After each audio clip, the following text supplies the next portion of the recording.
ಓಂ ಅಜ್ಞಾನತಿಮಿರಾಂಧಸ್ಯ ಜ್ಞಾನಾಂಜನಶಲಾಕಯಾ ಚಕ್ಷುರುನ್ಮಿಲಿತಂ ಯೇನ ತಸ್ಮೈ ಶ್ರೀಗುರವೇ ನಮಃ. ಶ್ರೀಚೈತನ್ಯಮನೋಭೀಷ್ಟಂ ಸ್ಥಾಪಿತಂ ಯೇನ ಭೂತಲೆ ಸ್ವಯಂ ರೂಪಾ ಕದಾ ಮಹ್ಯಂ ದದಾತಿ ಸ್ವಪದಾಂತಿಕಂ.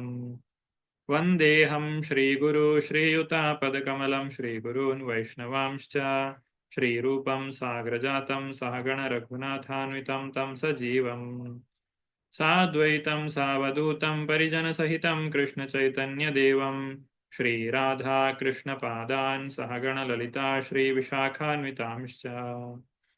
ಹೇ ಕೃಷ್ಣ ಕರುಣಾ ಸಿಂಧು ದೀನಬಂಧು ಜಗತ್ಪತೆ ಗೋಪೇಶ ಗೋಪಿಕಾ ಕಾಂತ ರಾಧಾಕಾಂತ ನಮೋಸ್ತುತೆ. ತಪ್ತ ಕಾಂಚನ ಗೌರಾಂಗಿ ರಾಧೆ ವೃಂದಾವನೇಶ್ವರಿ ವೃಷಭಾನುಸುತೆ ದೇವಿ ಪ್ರಣಮಾಮಿ ಹರಿಪ್ರಿಯೆ. ವಾಂಛಾಕಲ್ಪತರುಭ್ಯಶ್ಚ ಕೃಪಾ ಸಿಂಧುಭ್ಯ ಏವ ಚ ಪತಿತಾನಾಂ ಪಾವನೇಭ್ಯೋ ವೈಷ್ಣವೇಭ್ಯೋ ನಮೋ ನಮಃ. ನಮಃ ಓಂ ವಿಷ್ಣುಪಾದಾಯ ಕೃಷ್ಣಪ್ರೇಷ್ಠಾಯ ಭೂತಲೆ ಶ್ರೀಮತೆ ಭಕ್ತಿವೇದಾಂತ ಸ್ವಾಮಿನ್ ಇತಿ ನಾಮಿನೇ. ನಮಸ್ತೆ ಸಾರಸ್ವತೆ ದೇವೆ ಗೌರವಾಣಿ ಪ್ರಚಾರಿಣೆ ನಿರ್ವಿಶೇಷ ಶೂನ್ಯವಾದಿ ಪಾಶ್ಚಾತ್ಯ ದೇಶತಾರಿಣೆ. ಜಯ ಶ್ರೀ ಕೃಷ್ಣ ಚೈತನ್ಯ ಪ್ರಭು ನಿತ್ಯಾನಂದ ಶ್ರೀ ಅದ್ವೈತ ಗದಾಧರ ಶ್ರೀವಾಸಾದಿ ಗೌರ ಭಕ್ತ ವೃಂದ. ಹರೇ ಕೃಷ್ಣ ಕೃಷ್ಣ ಕೃಷ್ಣ ಹರೇ ಹರೇ ಹರೇ ರಾಮ ರಾಮ ರಾಮ ಹರೇ ಹರೇ. ಹರೇ ಕೃಷ್ಣ. ಶ್ರೀಮದ್ ಭಾಗವತದ 2ನೇ ಸ್ಕಂದದ 9ನೇ ಅಧ್ಯಾಯ. ಈ ಅಧ್ಯಾಯದ ಹೆಸರು ಭಗವದ್ವಚನ ಆಧರಿಸಿದ ಉತ್ತರಗಳು. 8ನೇ ಅಧ್ಯಾಯದಲ್ಲಿ ಪರೀಕ್ಷಿತ ಮಹಾರಾಜನ ಪ್ರಶ್ನೆಗಳ ಕುರಿತಾಗಿ ನಾವು ಕಳೆದ ವಾರದಲ್ಲಿ ತಿಳಿದುಕೊಂಡಿದ್ದೇವೆ. ಈಗ ಪರೀಕ್ಷಿತ ಮಹಾರಾಜನು ಕೇಳಿದಂತಹ ಪ್ರಶ್ನೆಗಳು ಒಟ್ಟು 23 ಪ್ರಶ್ನೆಗಳನ್ನ ಪರೀಕ್ಷಿತ ಮಹಾರಾಜನು ಕೇಳಿದ್ದಾನೆ. ಆ ಪ್ರಶ್ನೆಗಳಿಗೆ ಈ ಒಂದು ಅಧ್ಯಾಯದಲ್ಲಿ ಉತ್ತರವಿದೆ. ಶುಕದೇವ ಗೋಸ್ವಾಮಿಗಳು ಭಗವಂತನೊಂದಿಗೆ ಬ್ರಹ್ಮದೇವನು ಮಾಡಿದಂತಹ ಸಂಭಾಷಣೆ ಏನಿದೆ ಅದರ ಕುರಿತಾಗಿ ಈ ಅಧ್ಯಾಯದಲ್ಲಿ ತಿಳಿಸ್ತಾ ಇದ್ದಾರೆ. ಭಗವದ್ವಿಜ್ಞಾನ ಅಥವಾ ಭಗವದ್ವಚನ ಆಧರಿಸಿದ ಉತ್ತರಗಳು ಅಂತ ಹೇಳಿದ್ರೆ ಪರಂಪರೆಯಲ್ಲಿ ಬರುವಂತಹ ಉತ್ತರಗಳು ಅಥವಾ ಪರಂಪರೆಯಲ್ಲಿ ಬಂದ ಜ್ಞಾನವನ್ನೇ ಇಲ್ಲಿ ನಮಗೆ ನೀಡ್ತಾ ಇರುವಂತಹದ್ದು ಶುಕದೇವ ಗೋಸ್ವಾಮಿಗಳು. ಹಾಗೆ ಬ್ರಹ್ಮದೇವನು ಭಗವಂತನಲ್ಲಿ ಕೇಳಿದಂತಹ 4 ಪ್ರಶ್ನೆಗಳು ಮತ್ತು ಆ 4 ಪ್ರಶ್ನೆಗಳಿಗೆ ಭಗವಂತನು ನೀಡಿದಂತಹ ಉತ್ತರ, ಅದನ್ನ ಚತುಶ್ಲೋಕಿ ಭಾಗವತ ಅಂತೇಳಿ ಕರೀತಾರೆ. ಅದು ಯಾವುದು ಅನ್ನೋದನ್ನ ನಾವು ಇವತ್ತು ತಿಳಿದುಕೊಳ್ಳಿಕ್ಕಿದ್ದೇವೆ. ಈಗ ಪರೀಕ್ಷಿತ ಮಹಾರಾಜನು ಕೇಳಿದಂತಹ ಮೊದಲನೆಯ ಪ್ರಶ್ನೆ 2ನೇ ಸ್ಕಂದದ 8ನೇ ಅಧ್ಯಾಯದಲ್ಲಿ 7ನೇ ಶ್ಲೋಕದಲ್ಲಿ ಬರ್ತದೆ. ಈ ಜೀವಾತ್ಮನು ಶರೀರವನ್ನ ಯಾವ ರೀತಿಯಾಗಿ ಪಡೆಯುತ್ತಾನೆ? ಆ ಪ್ರಶ್ನೆಗೆ ಉತ್ತರವನ್ನೇ ಇಲ್ಲಿ ಕೊಡ್ತಾ ಇರುವಂತದ್ದು ಶುಕದೇವ ಗೋಸ್ವಾಮಿಗಳ ಮಾತಿನ ಮುಖಾಂತರವೇ ಈ ಒಂದು ಅಧ್ಯಾಯ ಪ್ರಾರಂಭ ಆಗ್ತಾ ಇದೆ.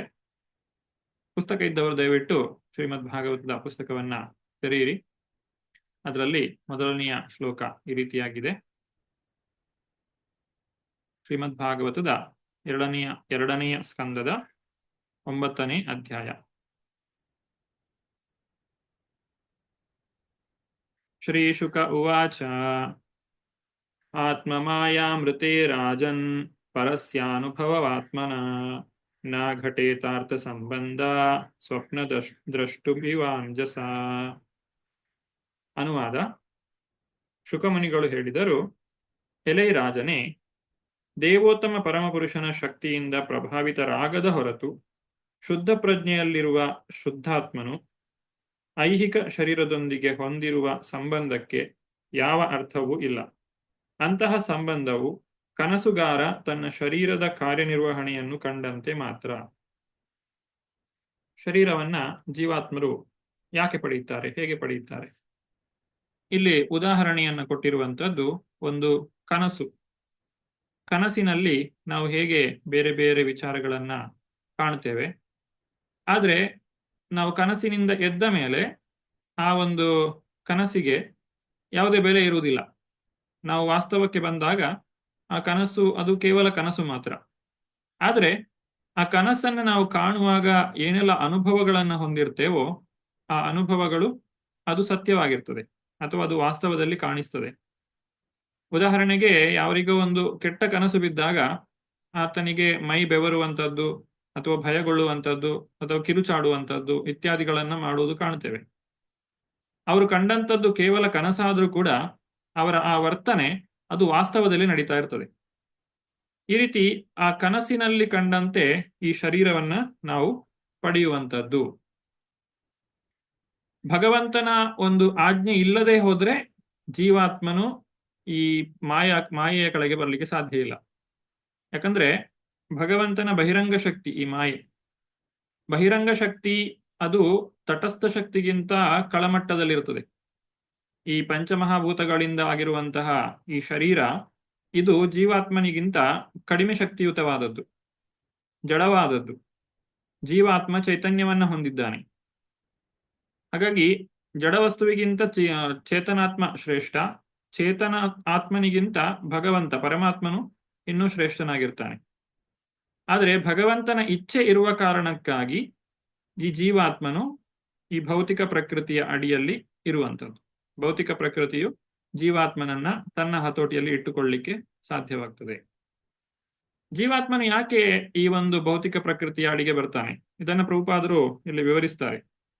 ಯಾವಾಗ ಜೀವಾತ್ಮನು ತಾನೂ ಕೂಡ ಒಡೆಯನಾಗಬೇಕು ಅಂತ ಹೇಳಿ ಬಯಸ್ತಾನೋ, ಜೀವೇರ ಸ್ವರೂಪಹಯ ನಿತ್ಯ ಕೃಷ್ಣರ ದಾಸ, ಆ ಕೃಷ್ಣನ ದಾಸನಾಗಿರುವಂತಹ ಜೀವಾತ್ಮನು ತಾನು ಎಲ್ಲವನ್ನು ಕೂಡ ತಾನು ನಿಯಂತ್ರಣ ಮಾಡಬೇಕು, ತನ್ನ ನಿಯಂತ್ರಣಕ್ಕೆ ತೆಗೆದುಕೊಳ್ಬೇಕು ಅಂತ ಹೇಳಿ ಯಾವಾಗ ಬಯಸ್ತಾನೋ ಆಗ ಈ ಭೌತಿಕ ಪ್ರಕೃತಿಯ ಸೃಷ್ಟಿಯಾಗುತ್ತದೆ. ಮತ್ತು ಜೀವಾತ್ಮನು ತಾನು ಬಯಸಿದ್ದನ್ನು ಪಡೀಲಿಕ್ಕೋಸ್ಕರ ಏನೆಲ್ಲ ಬೇಕೋ ಅದೆಲ್ಲ ಪ್ರಯತ್ನಗಳನ್ನ ವ್ಯಕ್ತಿಯು ಮಾಡುವಂತೆ ಒಂದು ವಾತಾವರಣವನ್ನ, ಒಂದು ಉತ್ತಮವಾದಂತಹ ಅವಕಾಶವನ್ನ ಜೀವಾತ್ಮನು ಇಲ್ಲಿ ಪಡೀತಾನೆ. ತನ್ನ ಎಲ್ಲ ಪ್ರಯತ್ನಗಳಲ್ಲಿ ತಾನು ವಿಫಲನಾದಾಗ ಆ ಭಗವಂತನನ್ನ ತಿಳಿಯುವ ಕಡೆಗೆ ಆತನು ಮನಸ್ಸು ಮಾಡಬಹುದು ಅನ್ನುವಂಥದ್ದು ಇಲ್ಲಿನ ಉದ್ದೇಶ. ಈಗ ಒಂದು ಹುಲಿ ಅದು ಕನಸಿನಲ್ಲಿ ಬಂದಾಗ ವ್ಯಕ್ತಿಯನ್ನ ಆಕ್ರಮಣ ಮಾಡ್ತದೆ. ಆತನು ಭಯಪಡ್ತಾನೆ, ಹೆದರಿಕೊಳ್ತಾನೆ. ಮತ್ತೆ ಆ ನಿಜ ಸ್ಥಿತಿಯಲ್ಲಿ ವ್ಯಕ್ತಿಯು ಹೇಗೆ ನಿಜ ಸ್ಥಿತಿಯಲ್ಲಿ ಒಂದು ಹುಲಿ ನಮ್ಮನ ಮೇಲೆ ಆಕ್ರಮಣವನ್ನು ಮಾಡಿದಾಗ ನಾವು ಎಷ್ಟು ಭಯ ಪಡ್ತೇವೋ ಅದೇ ರೀತಿಯಾದಂತಹ ಭಯ ನಮಗೆ ಆಗುತ್ತದೆ. ಅಂದ್ರೆ ಆ ಭಯ ಏನಾಯಿತು ನಮಗೆ ಅದು ನಿಜವಾಗ್ಲೂ ಆಗಿದ್ದು. ಆದ್ರೆ ಆ ವಿಷಯ ಏನು, ಅದು ಕನಸು, ಅದು ಕೇವಲ ಕನಸಾಗಿ ಇರ್ತದೆ. ಆದ್ರೆ ಅನುಭವದಲ್ಲಿ ಹೇಗೆ ವಾಸ್ತವದ ಒಂದು ಪರಿಣಾಮವನ್ನೇ ನಮ್ಮ ಮೇಲೆ ಬೀರ್ತದೋ ಅದೇ ರೀತಿಯಾಗಿ ಈ ಶರೀರವೂ ಕೂಡ, ಈ ಶರೀರದ ಜೊತೆಗೆ ನಾವು ಸಂಬಂಧವನ್ನ ಹೊಂದಿರುವುದರಿಂದ ಅಥವಾ ನಮ್ಮನ್ನು ನಾವು ಗುರುತಿಸಿಕೊಳ್ಳುವುದರಿಂದ ಈ ಶರೀರಕ್ಕೆ ಬಂದಂತಹ ಸಮಸ್ಯೆಗಳೆಲ್ಲ ನಮ್ಮ ತೊಂದರೆಯಾಗಿ ನಮಗೆ ಕಾಣಿಸಿಕೊಳ್ಳುತ್ತದೆ. ಎಲ್ಲಿಯವರೆಗೆ ಈ ಶರೀರದಿಂದ ಮಾಡಲ್ಪಟ್ಟಂತಹ ಕೆಲಸ ಕಾರ್ಯಗಳನ್ನು ನಾನೇ ಮಾಡ್ತಾ ಇದ್ದೇನೆ ಅಂತೇಳಿ ನಾನು ತಿಳ್ಕೊಳ್ತೇನೋ ಅಲ್ಲಿಯವರೆಗೆ ಆ ಕರ್ಮದಿಂದ ನನಗೆ ಬಂಧನ ಇದೆ. ಯಾಕಂದ್ರೆ ಪ್ರಕೃತಿ ಕ್ರಿಯಮಾಣಾನಿ ಗುಣೈ ಕರ್ಮಾಣಿ ಸರ್ವಶಃ ಅಹಂಕಾರ ವಿಮೂಢಾತ್ಮ ಕರ್ತಾಹಮಿತಿ ಮನ್ಯತೆ. ಪ್ರಕೃತಿ ಗುಣಗಳೇ ಎಲ್ಲಾ ಕಾರ್ಯಗಳನ್ನು ಮಾಡುವಂತಹದ್ದು. ಆದ್ರೆ ಜೀವಾತ್ಮನಿಗೆ ಯಾಕೆ ಶಿಕ್ಷೆ? ಯಾಕಂದ್ರೆ ಜೀವಾತ್ಮನು ಅದನ್ನು ತಾನೇ ಮಾಡಿದೆ ಅಂತ ಹೇಳಿ ತಿಳ್ಕೊಳ್ಳುವಂತೆ. ಇನ್ನೊಂದು ರೀತಿಯಲ್ಲಿ ಹೇಳಬೇಕು ಅಂತ ಹೇಳಿದ್ರೆ, ಮಗು ಅಳುವಾಗ ತಾಯಿ ಸಮಾಧಾನ ಮಾಡ್ತಾಳೆ. ಮಗು ಚಂದ್ರ ನನಗೆ ಬೇಕು ಅಂತೇಳಿ ಅಳುತ್ತದೆ, ಆಕಾಶದಲ್ಲಿರೋ ಚಂದ್ರನ ತಂದು ಕೊಡು ಅಂತೇಳಿ. ಆಗ ತಾಯಿ ಏನು ಮಾಡ್ತಾಳೆ, ಒಂದು ಕನ್ನಡಿಯನ್ನು ತೋರಿಸ್ತಾಳೆ. ಆ ಕನ್ನಡಿಯನ್ನು ನೋಡಿ ಮಗು ಸಂತೋಷ ಪಡ್ತದೆ, ಓ ನನಗೆ ಚಂದ್ರ ಸಿಕ್ಕಿದ ಅಂತೇಳಿ. ಆದ್ರೆ ನಿಜವಾದಂತಹ ಚಂದ್ರ ಆಕಾಶದಲ್ಲಿದ್ದಾನೆ, ಆತನ ಶಕ್ತಿ ಬೇರೆ ಇದೆ. ಈ ಕನ್ನಡಿಯಲ್ಲಿ ಕಾಣುವಂತಹ ಚಂದ್ರ ತುಂಬಾ ಸಣ್ಣದು, ಅದು ನಿಜವಾದ ಚಂದ್ರನ ಆ ಒಂದು ಶಕ್ತಿಯನ್ನ ಹೊಂದಿಲ್ಲ. ಹಾಗೆ ಜೀವಾತ್ಮನು ತಾನು ಭಗವಂತನಂತೆಯೇ ಜೀವನ ಮಾಡಬೇಕು, ತಾನು ಎಲ್ಲವನ್ನು ಕೂಡ ಅನುಭವಿಸಬೇಕು, ತಾನು ಒಡೆಯನಾಗಬೇಕು ಅಂತ ಹೇಳಿ ಬಯಸಿದಾಗ ಭಗವಂತ ಭೌತಿಕ ಪ್ರಪಂಚವನ್ನ ಸೃಷ್ಟಿ ಮಾಡ್ತಾನೆ. ಈ ಭೌತಿಕ ಪ್ರಪಂಚವು ಆಧ್ಯಾತ್ಮಿಕ ಪ್ರಪಂಚದ ಒಂದು ಪ್ರತಿಬಿಂಬ ಇದ್ದ ಹಾಗೆ. ಆಧ್ಯಾತ್ಮಿಕ ಪ್ರಪಂಚದಲ್ಲಿ ಏನೆಲ್ಲ ನಾವು ಅನುಭವವನ್ನು ಹೊಂದಿರ್ತೇವೋ ಅದನ್ನ ಈ ಭೌತಿಕ ಪ್ರಪಂಚದಲ್ಲಿ ನಾವು ಬಯಸ್ತೇವೆ. ಹೇಗೆ ಅಂತ ಹೇಳಿದ್ರೆ, ಈಗ ನಾವು ಈ ಶರೀರ ಏನಿದೆ ಪಂಚಭೂತವಾದದ್ದು, ಈ ಶರೀರಕ್ಕೆ ನಾಶ ಇದೆ. ಆದ್ರೆ ನಾವು ನಾಶ ಇಲ್ಲ ಅಂತ ಹೇಳುವಂತಹ ಭ್ರಮೆಯಲ್ಲಿ ಬದುಕುತ್ತೇವೆ.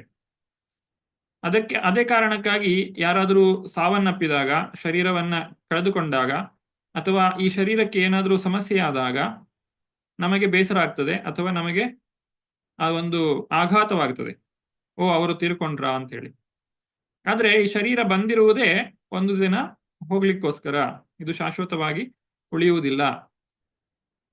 ಆದ್ರೆ ಆಧ್ಯಾತ್ಮಿಕ ಪ್ರಪಂಚದಲ್ಲಿ ಆ ರೀತಿಯಾಗಿ ಇಲ್ಲ. ಹಾಗಾಗಿ ನಾವು ಆಧ್ಯಾತ್ಮಿಕವಾದಂತಹ ಆ ಒಂದು ಯೋಚನೆಯನ್ನೇ ಮಾಡ್ತಾ ಇರುವಂತಹ ಆ ಒಂದು ವಾತಾವರಣವನ್ನೇ ನಾವು ಇಲ್ಲಿಯೂ ಕೂಡ ಅಪೇಕ್ಷಿಸ್ತೇವೆ. ಮುಪ್ಪು ಅಥವಾ ರೋಗ ಇತ್ಯಾದಿಗಳನ್ನು ನಾವು ಬಯಸುವುದಿಲ್ಲ. ಯಾಕಂದ್ರೆ ಅದು ಮೂಲದಲ್ಲಿ ಇಲ್ಲ. ಅದಿಲ್ಲದೆ ಇರುವಂತಹ ಒಂದು ಲೋಕಕ್ಕೆ ನಾವು ಸೇರಿದವರು. ಹಾಗಾಗಿ ಈ ಲೋಕದಲ್ಲಿ ನಾವು ಅದನ್ನೇ ಬಯಸ್ತೇವೆ. ಆದ್ರೆ ಈ ಲೋಕದ ವಾಸ್ತವ ಸ್ಥಿತಿಯನ್ನ ನಾವು ಅರಿತುಕೊಂಡಾಗ ನಮ್ಮ ಆ ಒಂದು ಭ್ರಮೆ ಅಥವಾ ಕನಸು ಅದು ನಷ್ಟವಾಗ್ತದೆ. ಮತ್ತು ಈ ಹಾವು ಮತ್ತು ಹಗ್ಗದ ಉದಾಹರಣೆಯನ್ನು ಕೊಡ್ತಾರೆ. ಒಬ್ಬ ವ್ಯಕ್ತಿ ಹಗ್ಗವನ್ನ ಕಂಡು ಹಾವು ಅಂತೇಳಿ ಹೆದರ್ಕೊಳ್ತಾನೆ. ಹಾಗೆ ಆ ಒಂದು ಹಾವಿನ ಯೋಚನೆ ಅವನಿಗೆ ಯಾಕೆ ಬರ್ತದೆ ಹಗ್ಗವನ್ನ ಕಂಡಾಗ? ಯಾಕಂದ್ರೆ ಅವನು ಹಿಂದೆ ಎಲ್ಲೋ ಹಾವನ್ನ ಕಂಡಿದ್ದಾನೆ. ಹಾವನ್ನ ಕಾಣದೇ ಇದ್ದಿದ್ರೆ ಅವನಿಗೆ ಹಗ್ಗವನ್ನ ಕಂಡಾಗ ಹಾವಿನ ನೆನಪು ಆಗ್ತಾ ಇರಲಿಲ್ಲ. ಅದೇ ರೀತಿ ನಾವು ಯಾಕೆ ಶಾಶ್ವತವಾದಂತಹ ಸುಖವನ್ನ ಈ ಪ್ರಪಂಚದಲ್ಲಿ ಬಯಸ್ತಾ ಇದ್ದೇವೆ? ಯಾಕಂದ್ರೆ ಶಾಶ್ವತವಾದಂತಹ ಸುಖ ಬೇರೆ ಎಲ್ಲೋ ಇದೆ, ಅದನ್ನು ನಾವು ಅನುಭವಿಸಿದ್ದೇವೆ. ಅದರ ಒಂದು ಹುಡುಕಾಟದಲ್ಲಿ ಆ ಒಂದು ಭ್ರಮೆಯಲ್ಲಿ ನಾವು ಬದುಕಲಿಕ್ಕೆ ಪ್ರಯತ್ನಿಸ್ತೇವೆ. ಜೀವನದಲ್ಲಿ ಕಷ್ಟಗಳೇ ಬರಬಾರದು ಅಂತ ಹೇಳಿ ನಾವು ಯಾಕೆ ಬಯಸ್ತೇವೆ? ಯಾಕಂದ್ರೆ ಕಷ್ಟಗಳೇ ಇಲ್ಲದಿರುವಂತಹ ಒಂದು ಲೋಕ ಇದೆ, ಆ ಲೋಕಕ್ಕೆ ನಾವು ಹೋಗಬೇಕು. ಆದ್ರೆ ಅದು ಇಲ್ಲಿ ಇಲ್ಲ. ಇದು ಒಂದು ಪ್ರತಿಬಿಂಬ ಮಾತ್ರ. ನಿಜವಾದಂತಹ ಬಿಂಬ, ನಿಜವಾದಂತಹ ಆ ಒಂದು ಏನು ಮೂಲ ಪ್ರಪಂಚ, ಆ ಒಂದು ಭಗವಂತನ ಆಧ್ಯಾತ್ಮಿಕ ಪ್ರಪಂಚ ಎಲ್ಲಿದೆ, ಅದು ಈ ಭೌತಿಕವಾದಂತಹ ಪ್ರಪಂಚದಲ್ಲಿಲ್ಲ, ಇದರ ಹೊರತಾಗಿ ಇದೆ, ಈ ಬ್ರಹ್ಮಾಂಡದ ಹೊರಗೆ ಇರುವಂತಹದ್ದು. ಹೀಗೆ ವ್ಯಕ್ತಿಯು ಶರೀರದ ಜೊತೆಗೆ ತನ್ನನ್ನ ತಾನು ಗುರುತಿಸಿಕೊಳ್ಳುವುದರಿಂದ ಅವನಿಗೆ ಎರಡು ರೀತಿಯಾದಂತಹ ಮಾಯೆ ಆವರಿಸ್ತದೆ. ಅವನನ್ನು 84 ಲಕ್ಷ ಜೀವರಾಶಿಗಳಲ್ಲಿ ಇಡಲಾಗುತ್ತದೆ. ಬಹುರೂಪ ಇವಾಭಾತಿ ಮಾಯಯ ಬಹುರೂಪಯ ರಮಮಾಣೋ ಗುಣೆ ಸ್ವಶ್ಯ ಮಮಾಹಮಿತಿ ಮನ್ಯತೆ. ನಾನು ಮತ್ತು ನನ್ನದು, ಅಹಂ ಮಾಂ ಇತಿ, ಮಾಂ ಅಹಂ ಮಾಂ ಅಹಂ. ಮಾಯೆಯಿಂದ ಆವೃತನಾದ ಜೀವಿಯು ಭಗವಂತನ ಬಹಿರಂಗ ಶಕ್ತಿಯು ನೀಡಿದ ನಾನಾ ರೂಪಗಳಲ್ಲಿ ಕಾಣಿಸಿಕೊಳ್ಳುತ್ತಾನೆ. ಐಹಿಕ ಪ್ರಕೃತಿ ಗುಣಗಳಲ್ಲಿ ಭೋಗಿಸುತ್ತಾ ಪಂಜರದಲ್ಲಿ ಬಂದಿಯಾದ ಜೀವಿಯು ನಾನು ಮತ್ತು ನನ್ನದು ಎಂಬ ಪರಿಭಾಷೆಯಲ್ಲಿ ಯೋಚಿಸುತ್ತಾ ತಪ್ಪಾಗಿ ಗ್ರಹಿಸುತ್ತಾನೆ. ಪ್ರಭುಪಾದರು ಭಾವಾರ್ಥದಲ್ಲಿ 84 ಲಕ್ಷ ಜೀವರಾಶಿಗಳ ಒಂದು ಪಟ್ಟಿಯನ್ನು ಮಾಡ್ತಾ ಇದ್ದಾರೆ. ಇದು ಪದ್ಮಪುರಾಣದಲ್ಲಿ ಬರುವಂತಹ ಒಂದು ವಿಚಾರ. ಜಲಜಾನವಲಕ್ಷಾಣಿ, ಜಲಚರ ಪ್ರಾಣಿಗಳು 9 ಲಕ್ಷ ಇವೆ. ಸ್ಥಾವರ 1,20,000, ಅಂದ್ರೆ ಈ ಮರಗಿಡಗಳು 20 ಲಕ್ಷ ಸಂಖ್ಯೆಯಲ್ಲಿ ಇವೆ. ತ್ರಿಂಸಾ ಲಕ್ಷಾಣಿ ಈ ಸ್ಥಾವರ, ಜಲಜಾನವಲಕ್ಷಾಣಿ ಸ್ಥಾವರ 1,20,000. ಕ್ರಮಯೋ ರುದ್ರ ಸಂಖ್ಯಕ, ಅಂದ್ರೆ ಕ್ರಿಮಿಕೀಟಗಳು 11 ಲಕ್ಷಗಳಿವೆ. 11 ಲಕ್ಷ ಸಂಖ್ಯೆಯಲ್ಲಿ ಕ್ರಿಮಿಕೀಟ ವಿಷಜಂತುಗಳು ಇವೆ. ಪಕ್ಷಿಣಾಂ 10 ಲಕ್ಷಣಂ, 10 ಲಕ್ಷ ಪಕ್ಷಿಗಳಿವೆ. ತ್ರಿಂಸಾ ಲಕ್ಷಾಣಿ ಪಶವಃ, ಮೃಗ ಜೀವಿಗಳು ಅಂದ್ರೆ ಪ್ರಾಣಿಗಳು 30 ಲಕ್ಷ ಇವೆ. ಮತ್ತೆ 4 ಲಕ್ಷಾಣಿ ಮಾನುಷಃ, ಮನುಷ್ಯ ಜೀವಿಗಳಲ್ಲೇ 4 ಲಕ್ಷ ರೀತಿಯ ಜನರಿದ್ದಾರೆ. ಹಾಗಾದ್ರೆ ಈ ಬೇರೆ ಬೇರೆ ಪ್ರಪಂಚದ ಬೇರೆ ಬೇರೆ ಸ್ಥಳಗಳಲ್ಲಿ ಬೇರೆ ಬೇರೆ ರೀತಿಯಾದಂತಹ ಜನಗಳಿದ್ದಾರೆ. ಭಾರತದಲ್ಲಿ ಒಂದು ರೀತಿಯಾದ ಜನರಿದ್ರೆ, ಆಫ್ರಿಕಾದಲ್ಲಿ ಯುರೋಪಿಯನ್ಸ್, ಮತ್ತೆ ಚೈನಾದಲ್ಲಿ, ಹೀಗೆ ಬೇರೆ ಬೇರೆ ಸ್ಥಳಗಳಲ್ಲಿ ಬೇರೆ ಬೇರೆ ರೀತಿಯಾದಂತಹ ಜನಗಳು ಇರ್ತಾರೆ. ಹೀಗೆ ಒಟ್ಟು 4 ಲಕ್ಷ ರೀತಿಯ ಜನಗಳಿದ್ದಾರೆ. ಆದರೆ ಆಧುನಿಕ ವಿಜ್ಞಾನ 84 ಲಕ್ಷ ಜೀವರಾಶಿಗಳನ್ನು ಕೂಡ ಇನ್ನು ಕಂಡುಕೊಂಡಿಲ್ಲ.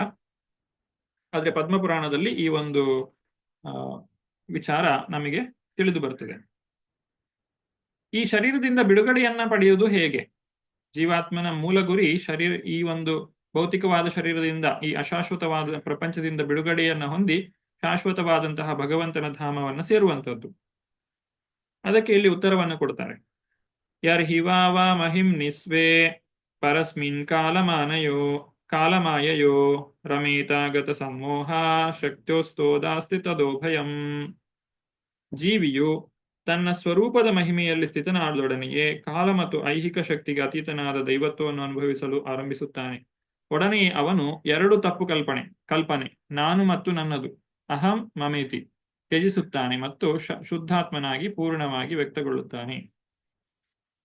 ಈ ಕಾಲ ಮತ್ತು ಐಹಿಕ ಶಕ್ತಿಯನ್ನು ಯಾವಾಗ ಮೀರ್ತಾನೆ, ಜೀವಾತ್ಮನು ತನ್ನ ಭೌತಿಕವಾದಂತಹ ಶರೀರವನ್ನು ಯಾವಾಗ ಕಳೆದುಕೊಳ್ತಾನೆ ಮತ್ತು ತನ್ನ ಅಹಂ ಮಮೇತಿ ನಾನು ನನ್ನದು ಅನ್ನುವಂತಹ ಒಂದು ಭಾವವನ್ನು ಯಾವಾಗ ಕಳೆದುಕೊಳ್ತಾನೆ, ಆಗ ಜೀವಿಯು ಈ ಒಂದು ಎಲ್ಲಾ ಸಮಸ್ಯೆಗಳಿಂದ ಅಥವಾ ಎಲ್ಲಾ ನೋವುಗಳಿಂದ ದೂರವಾಗ್ತಾನೆ, ಎಲ್ಲರಿಂದ ಆತನು ಹೊರಗೆ ಬರಲಿಕ್ಕೆ ಸಾಧ್ಯವಾಗುತ್ತದೆ.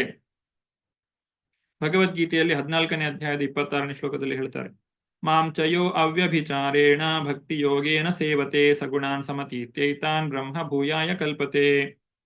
ಬ್ರಹ್ಮಭೂಯ, ಆ ಬ್ರಹ್ಮಭೂಯ ಸ್ಥಿತಿ ಆ ವ್ಯಕ್ತಿ ಯಾವಾಗ ಬರ್ತಾನೆ, ಭಗವಂತನ ಕರುಣೆಯಿಂದ ನಾವು ಅವ್ಯಭಿಚಾರೇಣ ಭಕ್ತಿ ಅಂದ್ರೆ ಏಕಭಕ್ತಿ, ಭಗವಂತನ ಕುರಿತಾಗಿ ನಿಷ್ಕಲ್ಮಶವಾದಂತಹ ಭಕ್ತಿ ಯಾವಾಗ ಮಾಡ್ತೇವೋ, ಭಕ್ತಿ ಯೋಗವನ್ನು ಯಾವಾಗ ಮಾಡ್ತೇವೋ, ಆಗ ವ್ಯಕ್ತಿಯು ತನ್ನ ನಿಜವಾದಂತಹ ಸ್ವರೂಪವನ್ನು ಪಡೆದುಕೊಳ್ಳಲಿಕ್ಕೆ ಸಾಧ್ಯವಾಗುತ್ತದೆ. ಇಷ್ಟು ಹೇಳಿದ ಮೇಲೆ ಬ್ರಹ್ಮದೇವನು ಭಗವಂತನ ಜೊತೆಗೆ ಮಾತನಾಡಲಿಕ್ಕೆ ಕಾರಣವಾದಂತಹ ಅಂಶಗಳು ಯಾವುದು, ಅದಕ್ಕೊಂದು ಪೀಠಿಕೆಯನ್ನ ಇಲ್ಲಿ 4ರಿಂದ 8ನೇ ಶ್ಲೋಕದವರೆಗೆ ನೀಡ್ತಾ ಇದ್ದಾರೆ. ಆತ್ಮತತ್ವ ವಿಶುದ್ಧ್ಯರ್ಥಂ ಯದಾಹ ಭಗವಾನ್ ಋತಂ ಬ್ರಹ್ಮಣೇ ದರ್ಶಯನ್ ರೂಪಂ ಅವ್ಯಲೀಕವೃತಃ. ಹೇ ರಾಜನೇ, ಬ್ರಹ್ಮದೇವನ ನಿಷ್ಕಪಟ ತಪಸ್ಸಿನ ಭಕ್ತಿಯೋಗದಿಂದ ಪರಮ ಸಂತೋಷಗೊಂಡ ದೇವೋತ್ತಮ ಪರಮಪುರುಷನು ಬ್ರಹ್ಮನ ಮುಂದೆ ತನ್ನ ಶಾಶ್ವತ ದಿವ್ಯ ರೂಪ ತೋರಿದನು ಮತ್ತು ಬದ್ಧಾತ್ಮನ ಶುದ್ಧೀಕರಣಕ್ಕೆ ಅದೇ ವಸ್ತುನಿಷ್ಠ ಗುರಿ. ಇದು ಬ್ರಹ್ಮದೇವನು ಭಗವಂತನ ಕುರಿತಾಗಿ ತಪಸ್ಸನ್ನ ಮಾಡುತ್ತಾರೆ. ಆ ತಪಸ್ಸಿಗೆ ಮೆಚ್ಚಿ ಭಗವಂತನು ಅವರಿಗೆ ಒಲಿಯುತ್ತಾನೆ.